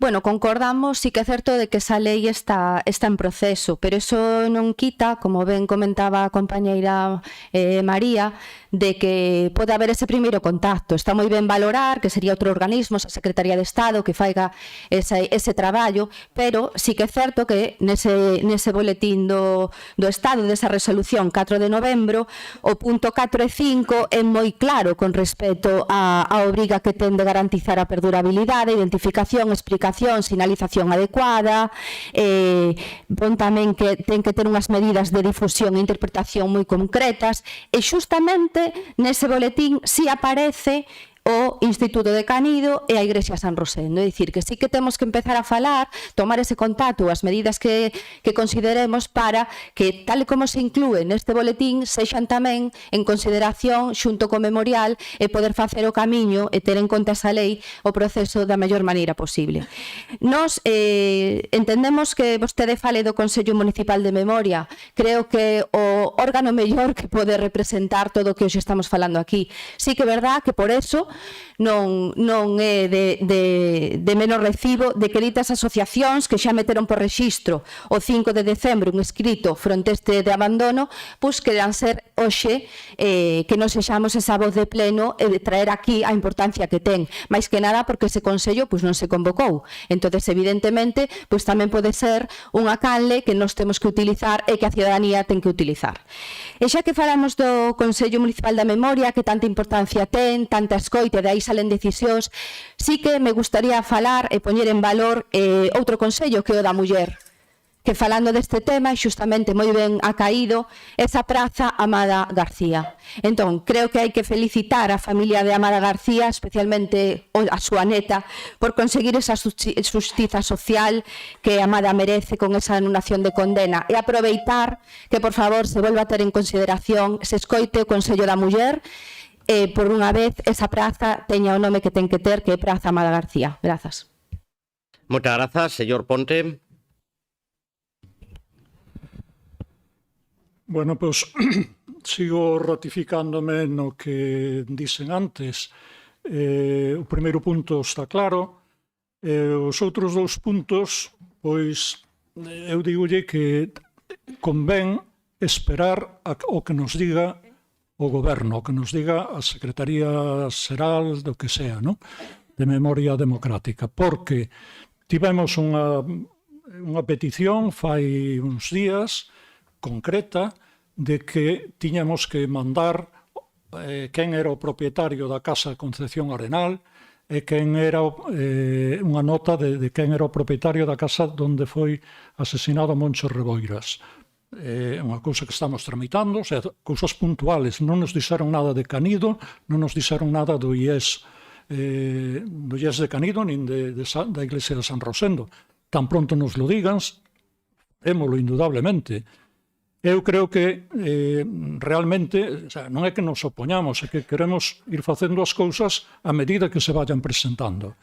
O Consello Municipal da Memoria, neste momento, polo que eu sei, e falo con eles con bastante frecuencia, outro día no acto do Castelo de San Felipe, estuve falando con representantes do Consello, e non saben, non poden decirnos exactamente como van a ser os carteles, como hai que poñelos, si temos que falar ou non nos con estos organismos, non o saben. Entonces, esperemos un momento, non pasa nada. Esperemos a que recibamos instruccións. Aí está o Consello Municipal de Memoria Democrática que convocaremos, falámoslo, pero, bueno, de verdad, en este momento eu penso que é un asunto, eu decía antes, hai un punto principal e hai dous puntos non secundarios, por suposto, pero, bueno, que en este momento non existen unha determinación concreta e definitiva, penso eu.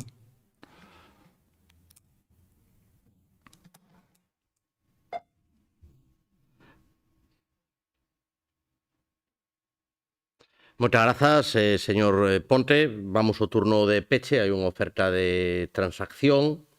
Neste momento, se poden contestala, pois... Sí, que antes de facer... Señora Martínez. Perdón, sí, gracias.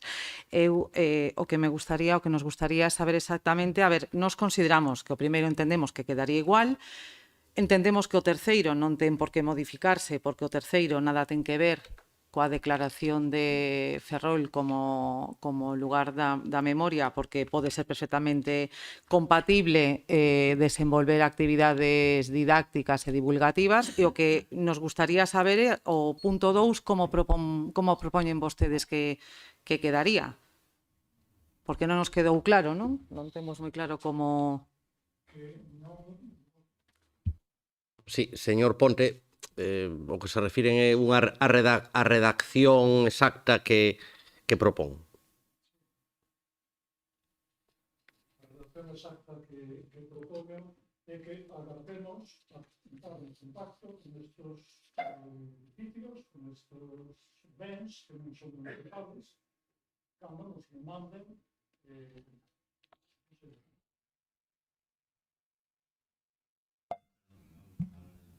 cando recibamos pois notificacións, avisos de que temos que facelo.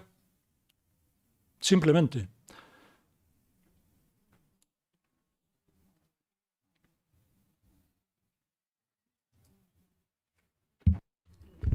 Señora Martínez.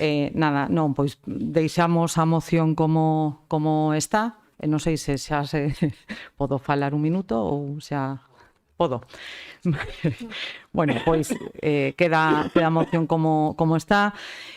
Bueno, para a nosa declaración de Ferrol como lugar da memoria democrática sitúa a nosa cidade ante unha oportunidade única para a reparación de todas as vítimas do franquismo. Pero non só iso, senón que nun momento como actual no que as ideas da ultradereita en todo o mundo están sendo asimiladas por millóns de persoas e de forma moi preocupante por moitos mozos e mozas, resulta fundamental facer un especial esforzo para, por unha banda, recoñecer a todas as persoas que foron represaliadas durante a ditadura de Franco, pero tamén chegar a mocidade e que coñeza o que supuxo para o noso país e milleiros de homes e mulleres este réxime fascista. Pensamos, en definitiva, que o que se pide nesta moción é sinxelo, pero sobre todo é de xustiza. É unha obriga non só legal, senón fundamentalmente ética e moral. Moitas grazas. Moitas grazas, señora López.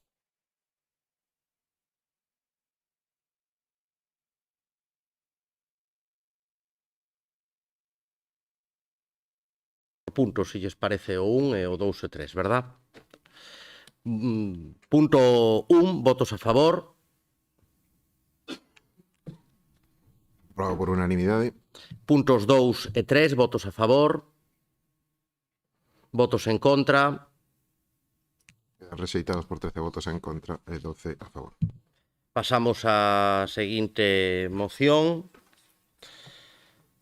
para a posta en marcha dun plan de prevención e control de especies invasoras na zona rural de Ferrol que vaina defender o señor Mato. Ten vostede a palabra. Moitas gracias, señor alcalde. Moi brevemente, antes de empezar coa defensa da moción, creo que todos coñecemos esta mesma tarde o falecemento de Carmen Porta, que creo que nos sorprendeu a todos, e compre que neste pleno, alo menos, xa que o coñecemos hoxe, pois haxa unha pequena lembranza na súa memoria. Eu creo que Carmen Porta foi, entre outras cousas, o armazón e piar fundamental da Biblioteca de Ferrol. Creo que levou a esa biblioteca a ser moito máis que un espazo meramente para ler. Aparte de ser unha extraordinaria funcionaria coa que a min me tocou traballar e que coñecín bastante ben, a min o que me creo que é máis suliñable da súa persoa é que sempre defendeu o seu traballo público nun espazo público e, polo tanto, creo que mandarlle dende aquí unha aperta enorme á súa familia, aos seus amigos, no noso nome. E xa entrando na moción, pois eu creo que este pleno tamén ten que servir máis aló de servir para debatir duramente. Por certo, un pequeno apuntamento para o Grupo Popular, non? Cando se fala aquí de que non respetamos, que parecen as cousas tremendamente deleznables, eu lles pediría que si teñen ocasión viran calquera dos plenos nos que se producían este tipo de cousas que se veron hoxe aquí e que miraran a esa mesma bancada. O digo porque por moi duros que sexan os debates, sempre houbo algún previo que foi moito peor e creo que o comportamento dos grupos tamén é importante se estea no goberno ou na oposición. Como decía, a moción que presento é unha moción propositiva. Creo que nos últimos anos, especialmente aquí, se ven detectando xa dende hai tempo un incremento moi significativo das plantas invasoras, especies vegetais de diferente tipo, que se atopan en moitos lugares, especialmente en zonas rurais, en camiños, ribeiras, marismas. Pero, ademais, cada vez se incrementa o número de especies, non? Todos coñecemos o famoso plumeiro da Pampa ou a cana común, pero nos bordos litorais da propia ría, o regaliz, como comúnmente se coñece, está acabando coa biodiversidade, non? E supoñen unha grave ameaza para todos os ecosistemas locais. Desplazan a flora autóctona, alteran os hábitats naturais de moitas outras especies. Ademais, nalgúns casos, incrementan e moito o risco de incendios forestais e colonizan, como xa se sabe, os entornos das estradas. Creo que dende aquí, dende o Concello de Ferrol, temos que tamén preocuparnos deste asunto que leva, insisto, moito tempo estando presente e por iso quixen presentar esta moción despois de tela debatido con algúns expertos en materia forestal aos que lles pedimos axuda para que nos propuxeran unha serie de medidas que, dende logo, queremos propoñerlle ao goberno para que as leve a cabo. Especialmente, como digo, no mellor que temos, nese entorno natural tan importante que temos no bordo das praias e no litoral, pero tamén nesa extensa zona rural da que antes temos falado. Na miña segunda intervención, para respetar os tempos, falarei concretamente de cada unha das medidas. Máis nada. Moitas grazas, señor Mato. Señor Suárez.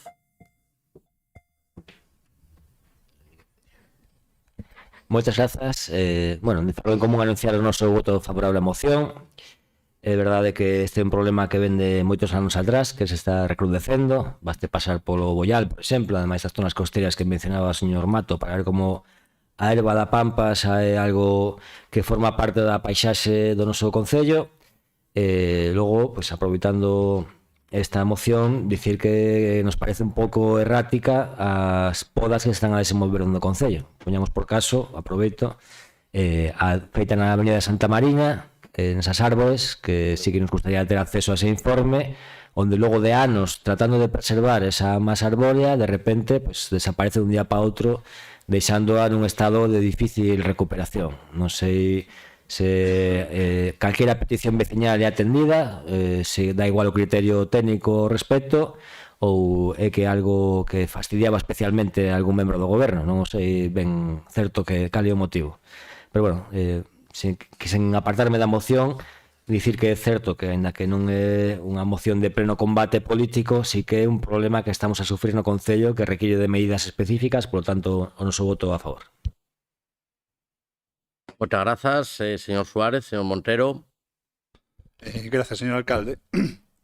No BNG, en xeral, vemos a moción positiva, coincidimos en case a totalidade das cousas que se propoñen, e tamén, para ser xustos, sabemos que é un problema complexo e as solucións tamén neste caso son a veces complexas.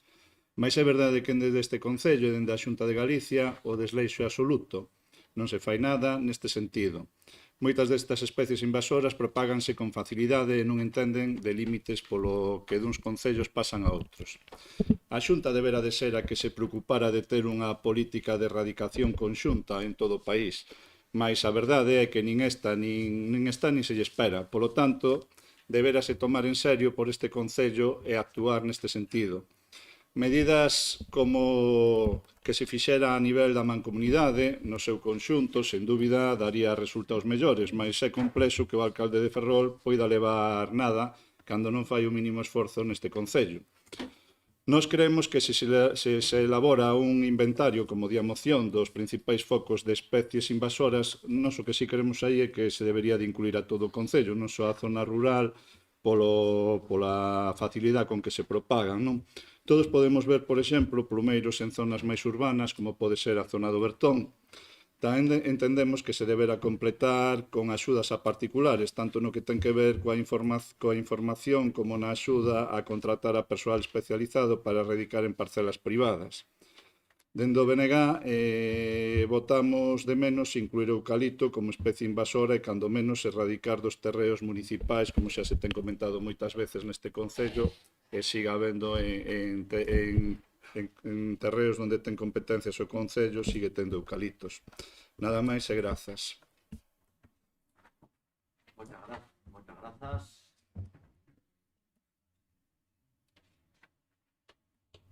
Concelleiro de Servizos.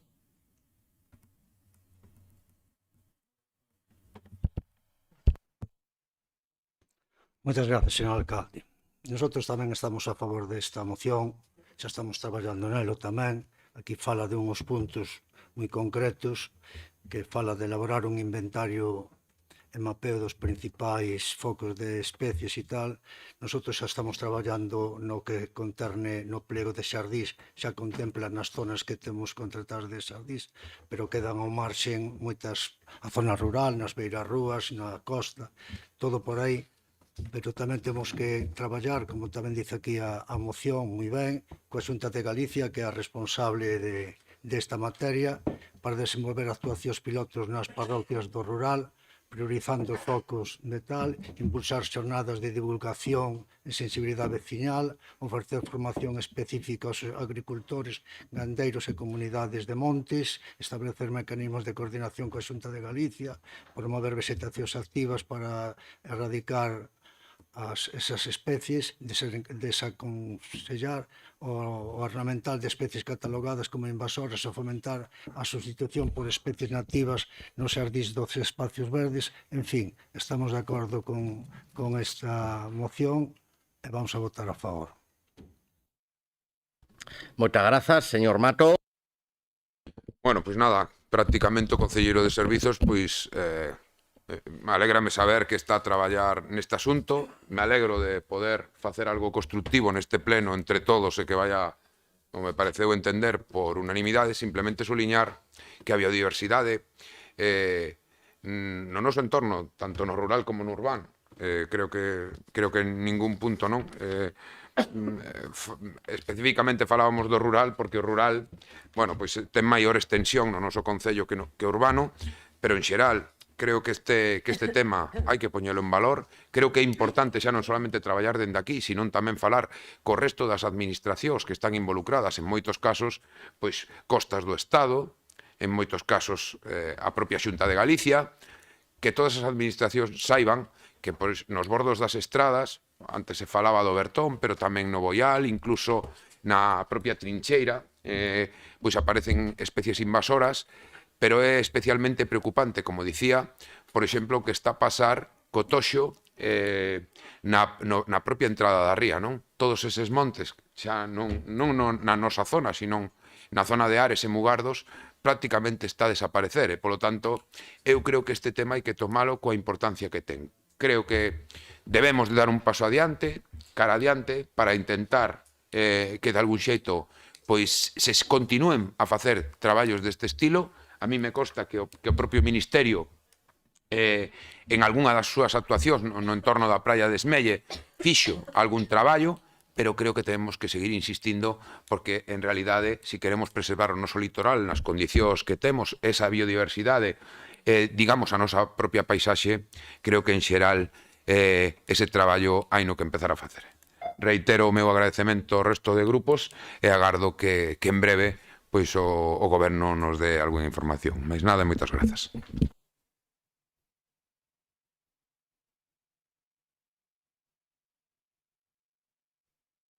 Non só anunciar o noso voto a favor, si nos gustaría, se o ten así en consideración o PSOE, que no punto primeiro, xa non vamos falar dos outros puntos, que tampouco se trata de cambiar a moción, no punto primeiro se poidese levar plantas invasoras en vez de no ámbito rural en todo o concello, para non sería un pouco máis completo e seguramente tería un pouco máis de sentido para a nosa maneira de ver, a ver, se non queren contemplar, tampouco por iso lles vamos a votar en contra.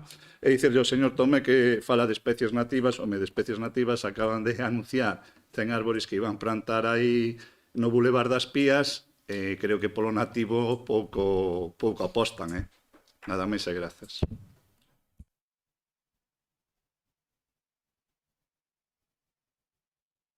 Porque hai un apuntamento, non teño ningún problema por poñer no Concello, de feito, cambiar. Como en Gádega, se a poden concretar. Pois é, no primeiro punto, donde pon focos de especies invasoras no ámbito rural, no Concello de Ferrol. Moi ben. ¿No?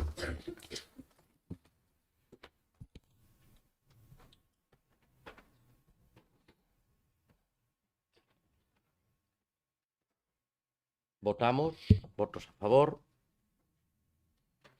A moción é aprobada por unanimidade. Seguinte moción para instar a Xunta de Galicia a implicarse na resolución do conflito de transporte de viaxeiros por estrada da provincia da Coruña para a defensa da moción polo grupo do BNG. Ten a palabra o señor Rivas. Grazas, señor Rei. Ben, eu brevemente intentarei argumentar o motivo desta moción, sobre todo nun concello como de Ferrol, no que xa temos experiencia ao respecto de situacións equivalentes. No momento actual, os traballadores e traballadoras de transporte que desenvolve a Xunta de Galiza na provincia da Coruña están nunha situación límite pola negativa das empresas a cumplir coas condicións do convenio e virse a negociar esas condicións laborais, e temos a un suposto interlocutor que debería ser a Xunta de Galiza e a administración responsable de prestar este servizo, que mira para outro lado no canto de mellorar o servizo e mellorar as condicións laborais dos traballadores e traballadoras que prestan que desenvolven estes traballos. Creo que temos a experiencia do que ten acontecido no Concello de Ferrol, donde mesmo a folga era torpedeada pola propia administración autonómica sin que se lle detraesen os importes asociados ás empresas concesionarias dese servizo no ámbito correspondente do Concello no Concello de Ferrol, e que, por tanto, as empresas concesionarias ese tipo de folgas lle saían gratis, e ademais negábase a establecer os canles e a presión necesaria para que esas empresas asumiran eses compromisos. Creo que a situación é equivalente, e creo que si temos algún tipo de intención por parte da Corporación Municipal de facer que o servizo de transporte de viaxeiros na cidade mellore, e creo que ninguén negará a día de hoxe que a situación actual do transporte por estrada é absolutamente precaria, ademais das súas infraestructuras como a mesma estación de autobuses, pois, como digo, se temos algún tipo de intención ou de vontade porque o servizo mellore, o primeiro que teríamos que facer é exixirlle á Xunta de Galiza que se implique na mellora dese servizo e que se implique na resolución deste conflito que existe no momento actual, e diante do cal, como digo, mira para outro lado e se pon do lado das concesionarias, como, ven sendo habitual ao longo dos últimos anos, e que ten as consecuencias que estamos a padecer a día de hoxe: un peor servizo e condicións laborais precarias. Moitas grazas. Moitas grazas, señor Rivas. Señor Suárez. Moitas grazas. Bueno, primeiro, ten un catarro importante, así que vou ser breve. Vimos a apoiar esta moción. Creemos que se hai un exemplo de empresas que utilizan métodos piratas para optar a concesións públicas son as empresas do transporte.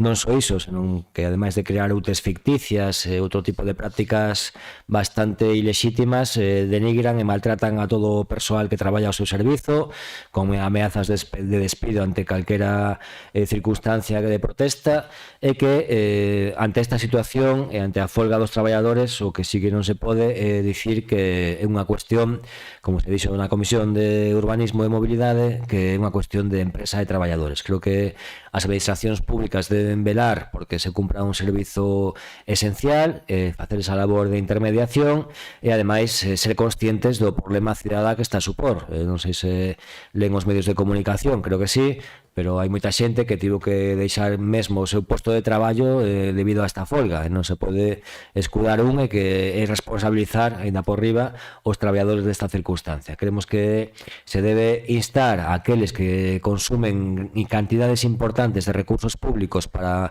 dar un servizo esencial á comunidade a chegar a un acordo canto antes en dignificar as condicións laborais das persoas que traballan ao seu servizo e que están a prestar un servizo público, en definitiva. Nada máis, grazas.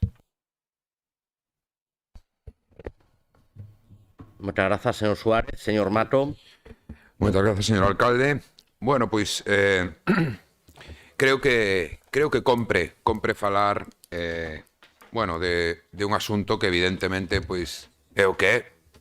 Claro que é un asunto entre empresa e traballadores. O que pasa que se chega a este pleno porque é un servicio fundamental que están a prestar unha serie de persoas que, alén de defender os seus propios dereitos laborais, pois prestan servizo a moitos estudantes, moita xente maior, moita xente que ten que chegar cada día ao seu centro de traballo ou mesmo dirixirse ás súas propias residencias, non? E, polo tanto, nós imos a votar favorablemente, porque creo que en política, vou a repetir algo que digo en bastantes ocasións, creo que é importante ser coherente. E, señor alcalde, a situación que vive o transporte de viaxeiros tamén na nosa cidade por carretera ou por estrada é moi deficiente. Empeorou moito nos últimos anos. Non hai máis que, como se dixo previamente, ir a visitar a estación de autobuses. Preguntarlle aos usuarios. Eu sinto unha ledicia enorme, sentín unha ledicia enorme cando vin a milleiros de persoas desta cidade reclamar o tren ao Estado. E agora sinto unha pena enorme sabendo que o noso alcalde non fixo nada por mellorar a situación do transporte de viaxeiros por estrada ou o estado da estación de autobuses. Polo tanto, claro que ten que ver co que sucede neste concello, porque aquí o que se trata é de resolver cuestións que teñen que ver co servizo que se presta á cidadanía. Por certo, por botar unha ollada ao pasado, lembren vostedes no anterior mandato, me insistiron moitísimo en que algún servizo dos que se prestaba aquí na cidade de Ferrol, como dixen no debate anterior, mesmo se chegara a discutir co propio persoal o prego. Algo que eu non vou a chegar a tanto, señor alcalde, porque sabía xa vostede daquela como a min que o prego non se podía discutir cos traballadores nin siquiera falar del. Eu non lle vou a pedir tanto, simplemente o que lle vou a pedir é que faga a presión suficiente para que se alcance un acordo, que ese acordo sirva para mellorar o servizo de transporte por mercadorías e de pasaxeiros na nosa cidade e, dende logo, que faga algo co estado lamentable no que se atopa agora mesmo o transporte por estrada. Supoño que non haberá que facer ningunha plataforma para poder demandar que se arranxe a estación de buses, que se melloren as frecuencias e que o transporte interurbano e urbano millore. Mais nada, moitas grazas. Muchas gracias, señor Mato. Señor Rivas. Ah, perdón. Señora Pieltain. Moitas grazas, señor alcalde. Boas noites de novo. Como ben sabe o BNG, a folga do sector do transporte de viaxeiros en autobús na provincia da Coruña é un conflicto entre patronal e traballadores. Sinto moito, señor Suárez, pero voume repetir. Que non ten ningún tipo de vínculo laboral coa administración autonómica. E digo isto porque a moción presentada pode crear confusión entre os veciños sobre as responsabilidades que ten cada quen na protesta.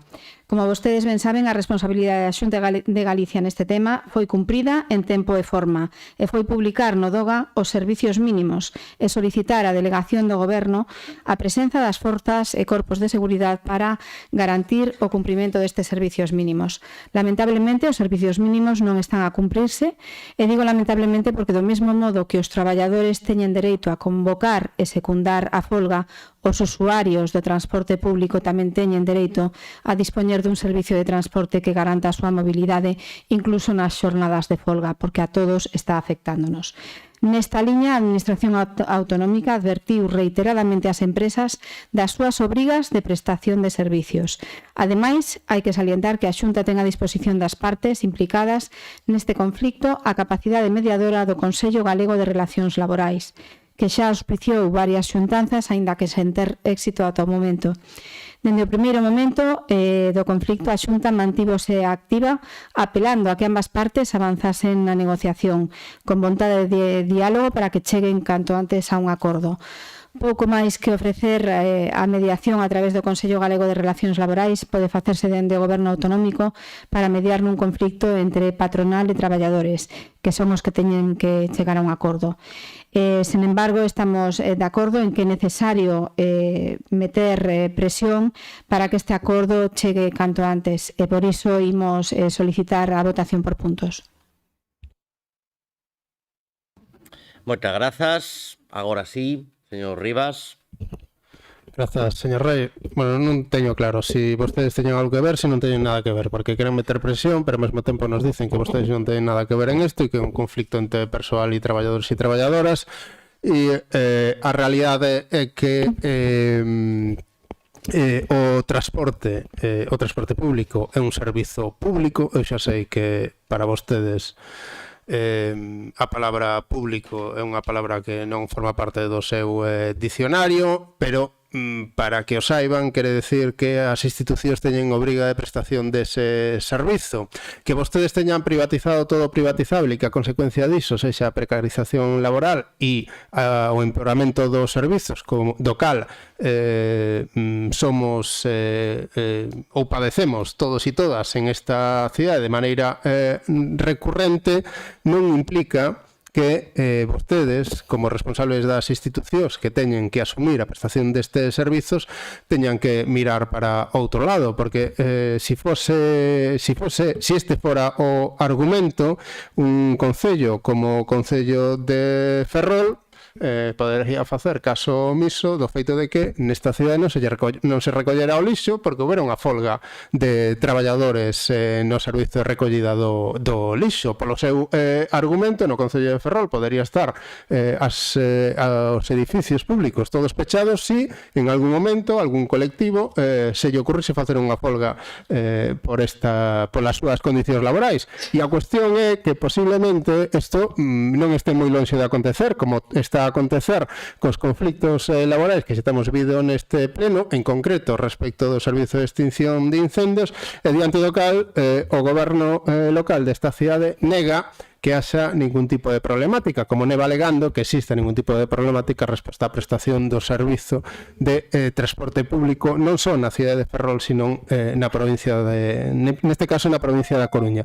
Eu únicamente quixera rematar lembrándolle ao goberno do Partido Popular que a situación na que estamos a día de hoxe é produto de decisións políticas, produto de concesións a dedo feitas polo Partido Popular, que decidiu no seu momento compatibilizar o transporte discrecional co transporte escolar, aprobar unha lei de medidas urxentes para poder asignarlle as mesmas concesionarias que tiñan asignado de maneira un tanto, cando menos, irregular, e así se comunicou por parte da Unión Europea as concesións de transporte e lles obrigou a resolver este problema non da maneira en que vostedes o fixeron, que foi homologar o servizo e facer o que antes eran dous contratos, un só contrato, e as consecuencias desas decisións as tomou o Partido Popular. Agora vostedes parece que se lavan as mans diante da situación que se está a vivir e ademais de ser unha actitude irresponsable, creo que deixa a tanto os veciños e veciñas desta cidade como os traballadores deste servizo de transporte, deste servizo público, nunhas condicións de indefensión que non son as mellores para ninguén. Moitísimas grazas. Moitas grazas.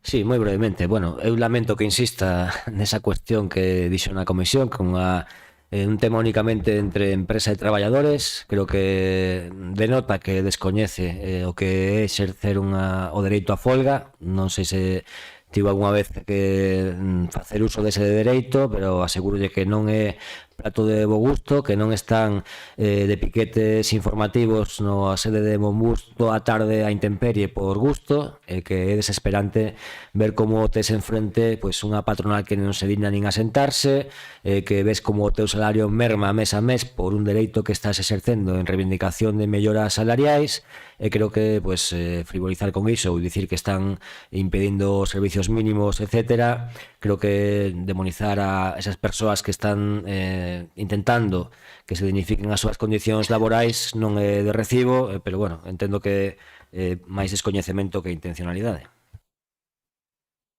Moitas grazas, señor Suárez. Señor Mato. Moitas grazas, señor alcalde. Pois efectivamente, sigan vostedes sendo incoherentes como son sempre. Porque dentro de algúns meses estou certo de que vai a chegar aquí a negociación do convenio dos traballadores e traballadoras de Navantia respecto ao Estado, e xa verán vostedes como se presenta algunha iniciativa imos votar todos favorablemente, porque nese caso non teñen vostedes nada que perder. Eu estaba falando de que este asunto, señora Pieltime, eu a remito a cando vostedes con un colectivo como Xardiñeiros, xa para falar claramente, reclamaban o que reclamaban. Cóllase vostede aquel conflito laboral que tiña unha incidencia directa na prestación dese servicio nesta cidade, e lembren vostedes o que facían. Por si non o lembra, están colgados, Pode ver ese ou calquera outro. Eu, no meu mandato, lamentablemente, situacións moito peores que a educación que mostraron hoxe os bombeiros aquí, vivinas en primeira persoa. E mire como estaban vostedes en aqueles plenos. O digo porque dixo vostedes palabras moi gordas acerca da intervención do voceiro, e me parece a min que ten vostede que lembrar o que facían vostedes hai escasamente 3 anos, cando xurdían este tipo de debates, xa lle digo, con esta sala moitísimo máis alporizada do que estaba hoxe. Pero, señor alcalde, o servicio de transporte non ten nada que ver con vostede. Que funcione ben ou mal, o servicio de transporte por estrada dá igual. Vamos a tratar de capitalizar as nosas demandas co ferrocarril, pero como funciona o transporte por estrada, a vostede dá igual. Lamentablemente, ese é o fío conductor deste goberno.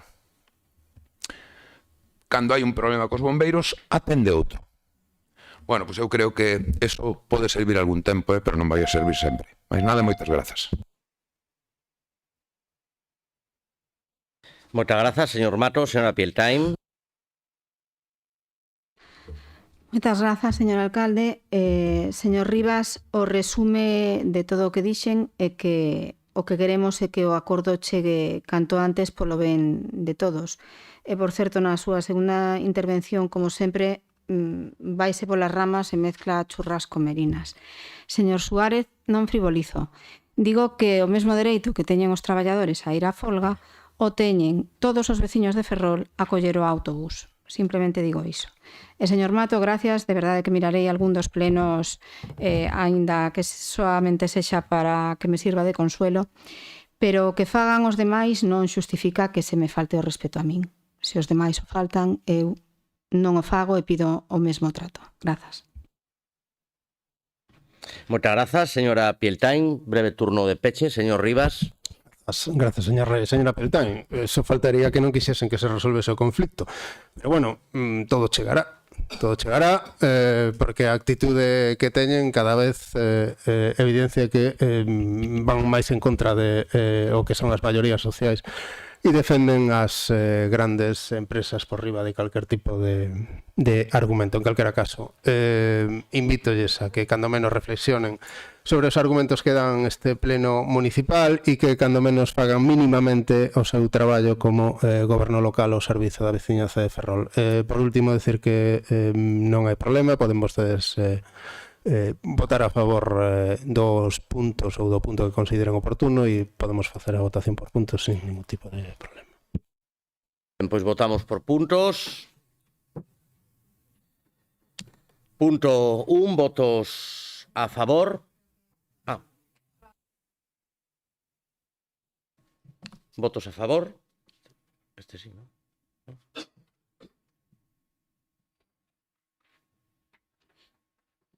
Votos en contra. O punto 1 queda rexeitado por 13 votos en contra e 12 a favor. Punto 1B, votos a favor. Punto 1B queda aprobado por unanimidade. Temos 3 preguntas orais. A primeira sobre a coordinación de seguridade. Quen formula a pregunta?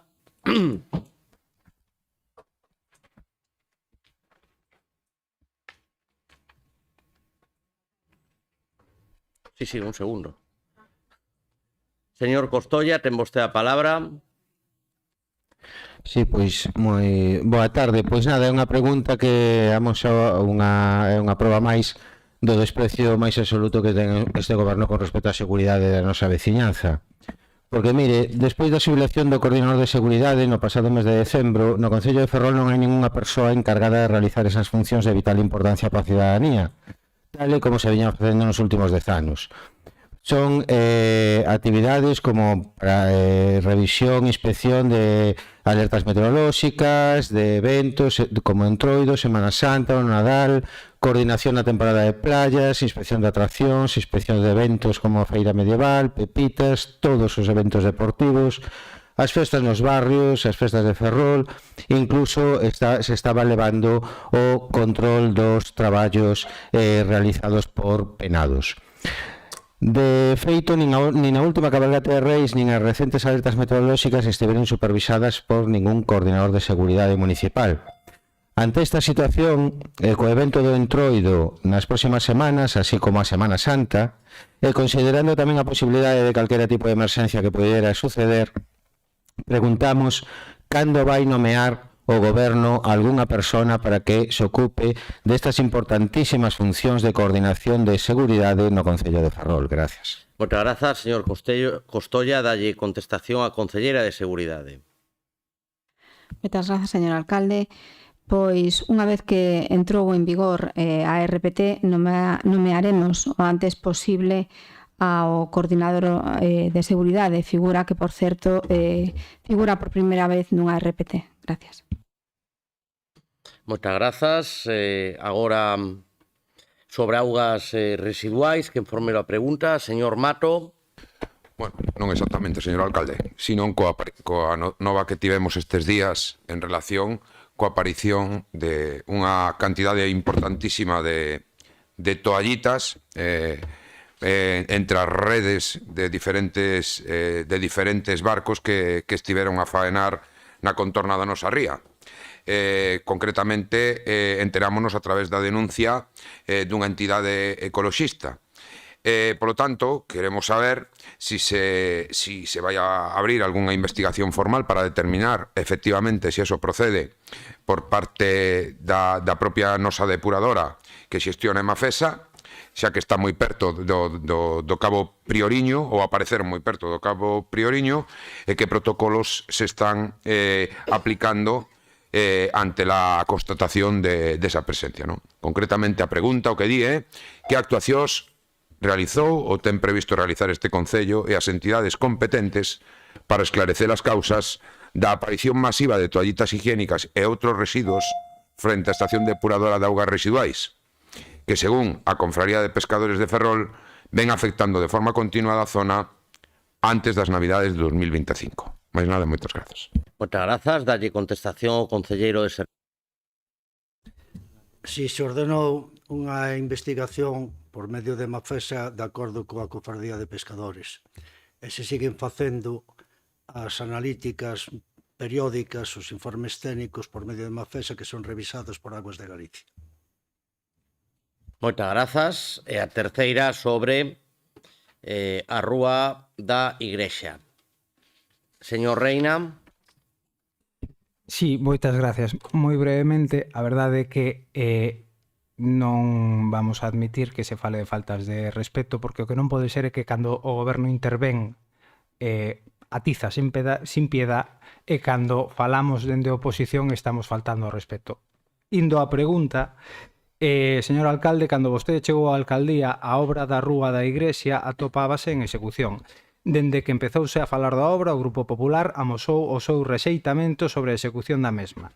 En agosto de 2023 decidiron aprobar un modificado que fixeron público vía comunicado, no que, ademais de mentir descaradamente con acusacións de que o goberno anterior cometeu ilegalidades da obra, información que despois tuvo que retirar, anunciou a reducción do prazo de execución, que tampouco cumpliu, e unha serie de modificacións que deixaban patente o seu rexeitamento real por esta obra, empeorando notablemente o proxecto.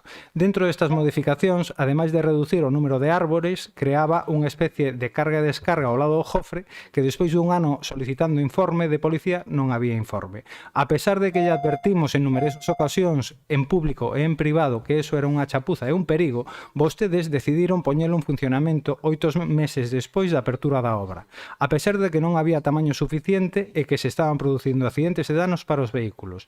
Agora, co desvío da Rúa da Igrexa, vemos que está eliminado o carga e descarga, polo que preguntamos cal é o motivo. Moitas gracias. Pois moitas grazas. Dalle contestación á concelleira de Urbanismo. Moitas gracias. Retirouse con motivo da obra de abrir Ferrol al mar, igual que se retirou na Praza de Galicia. Moitas grazas.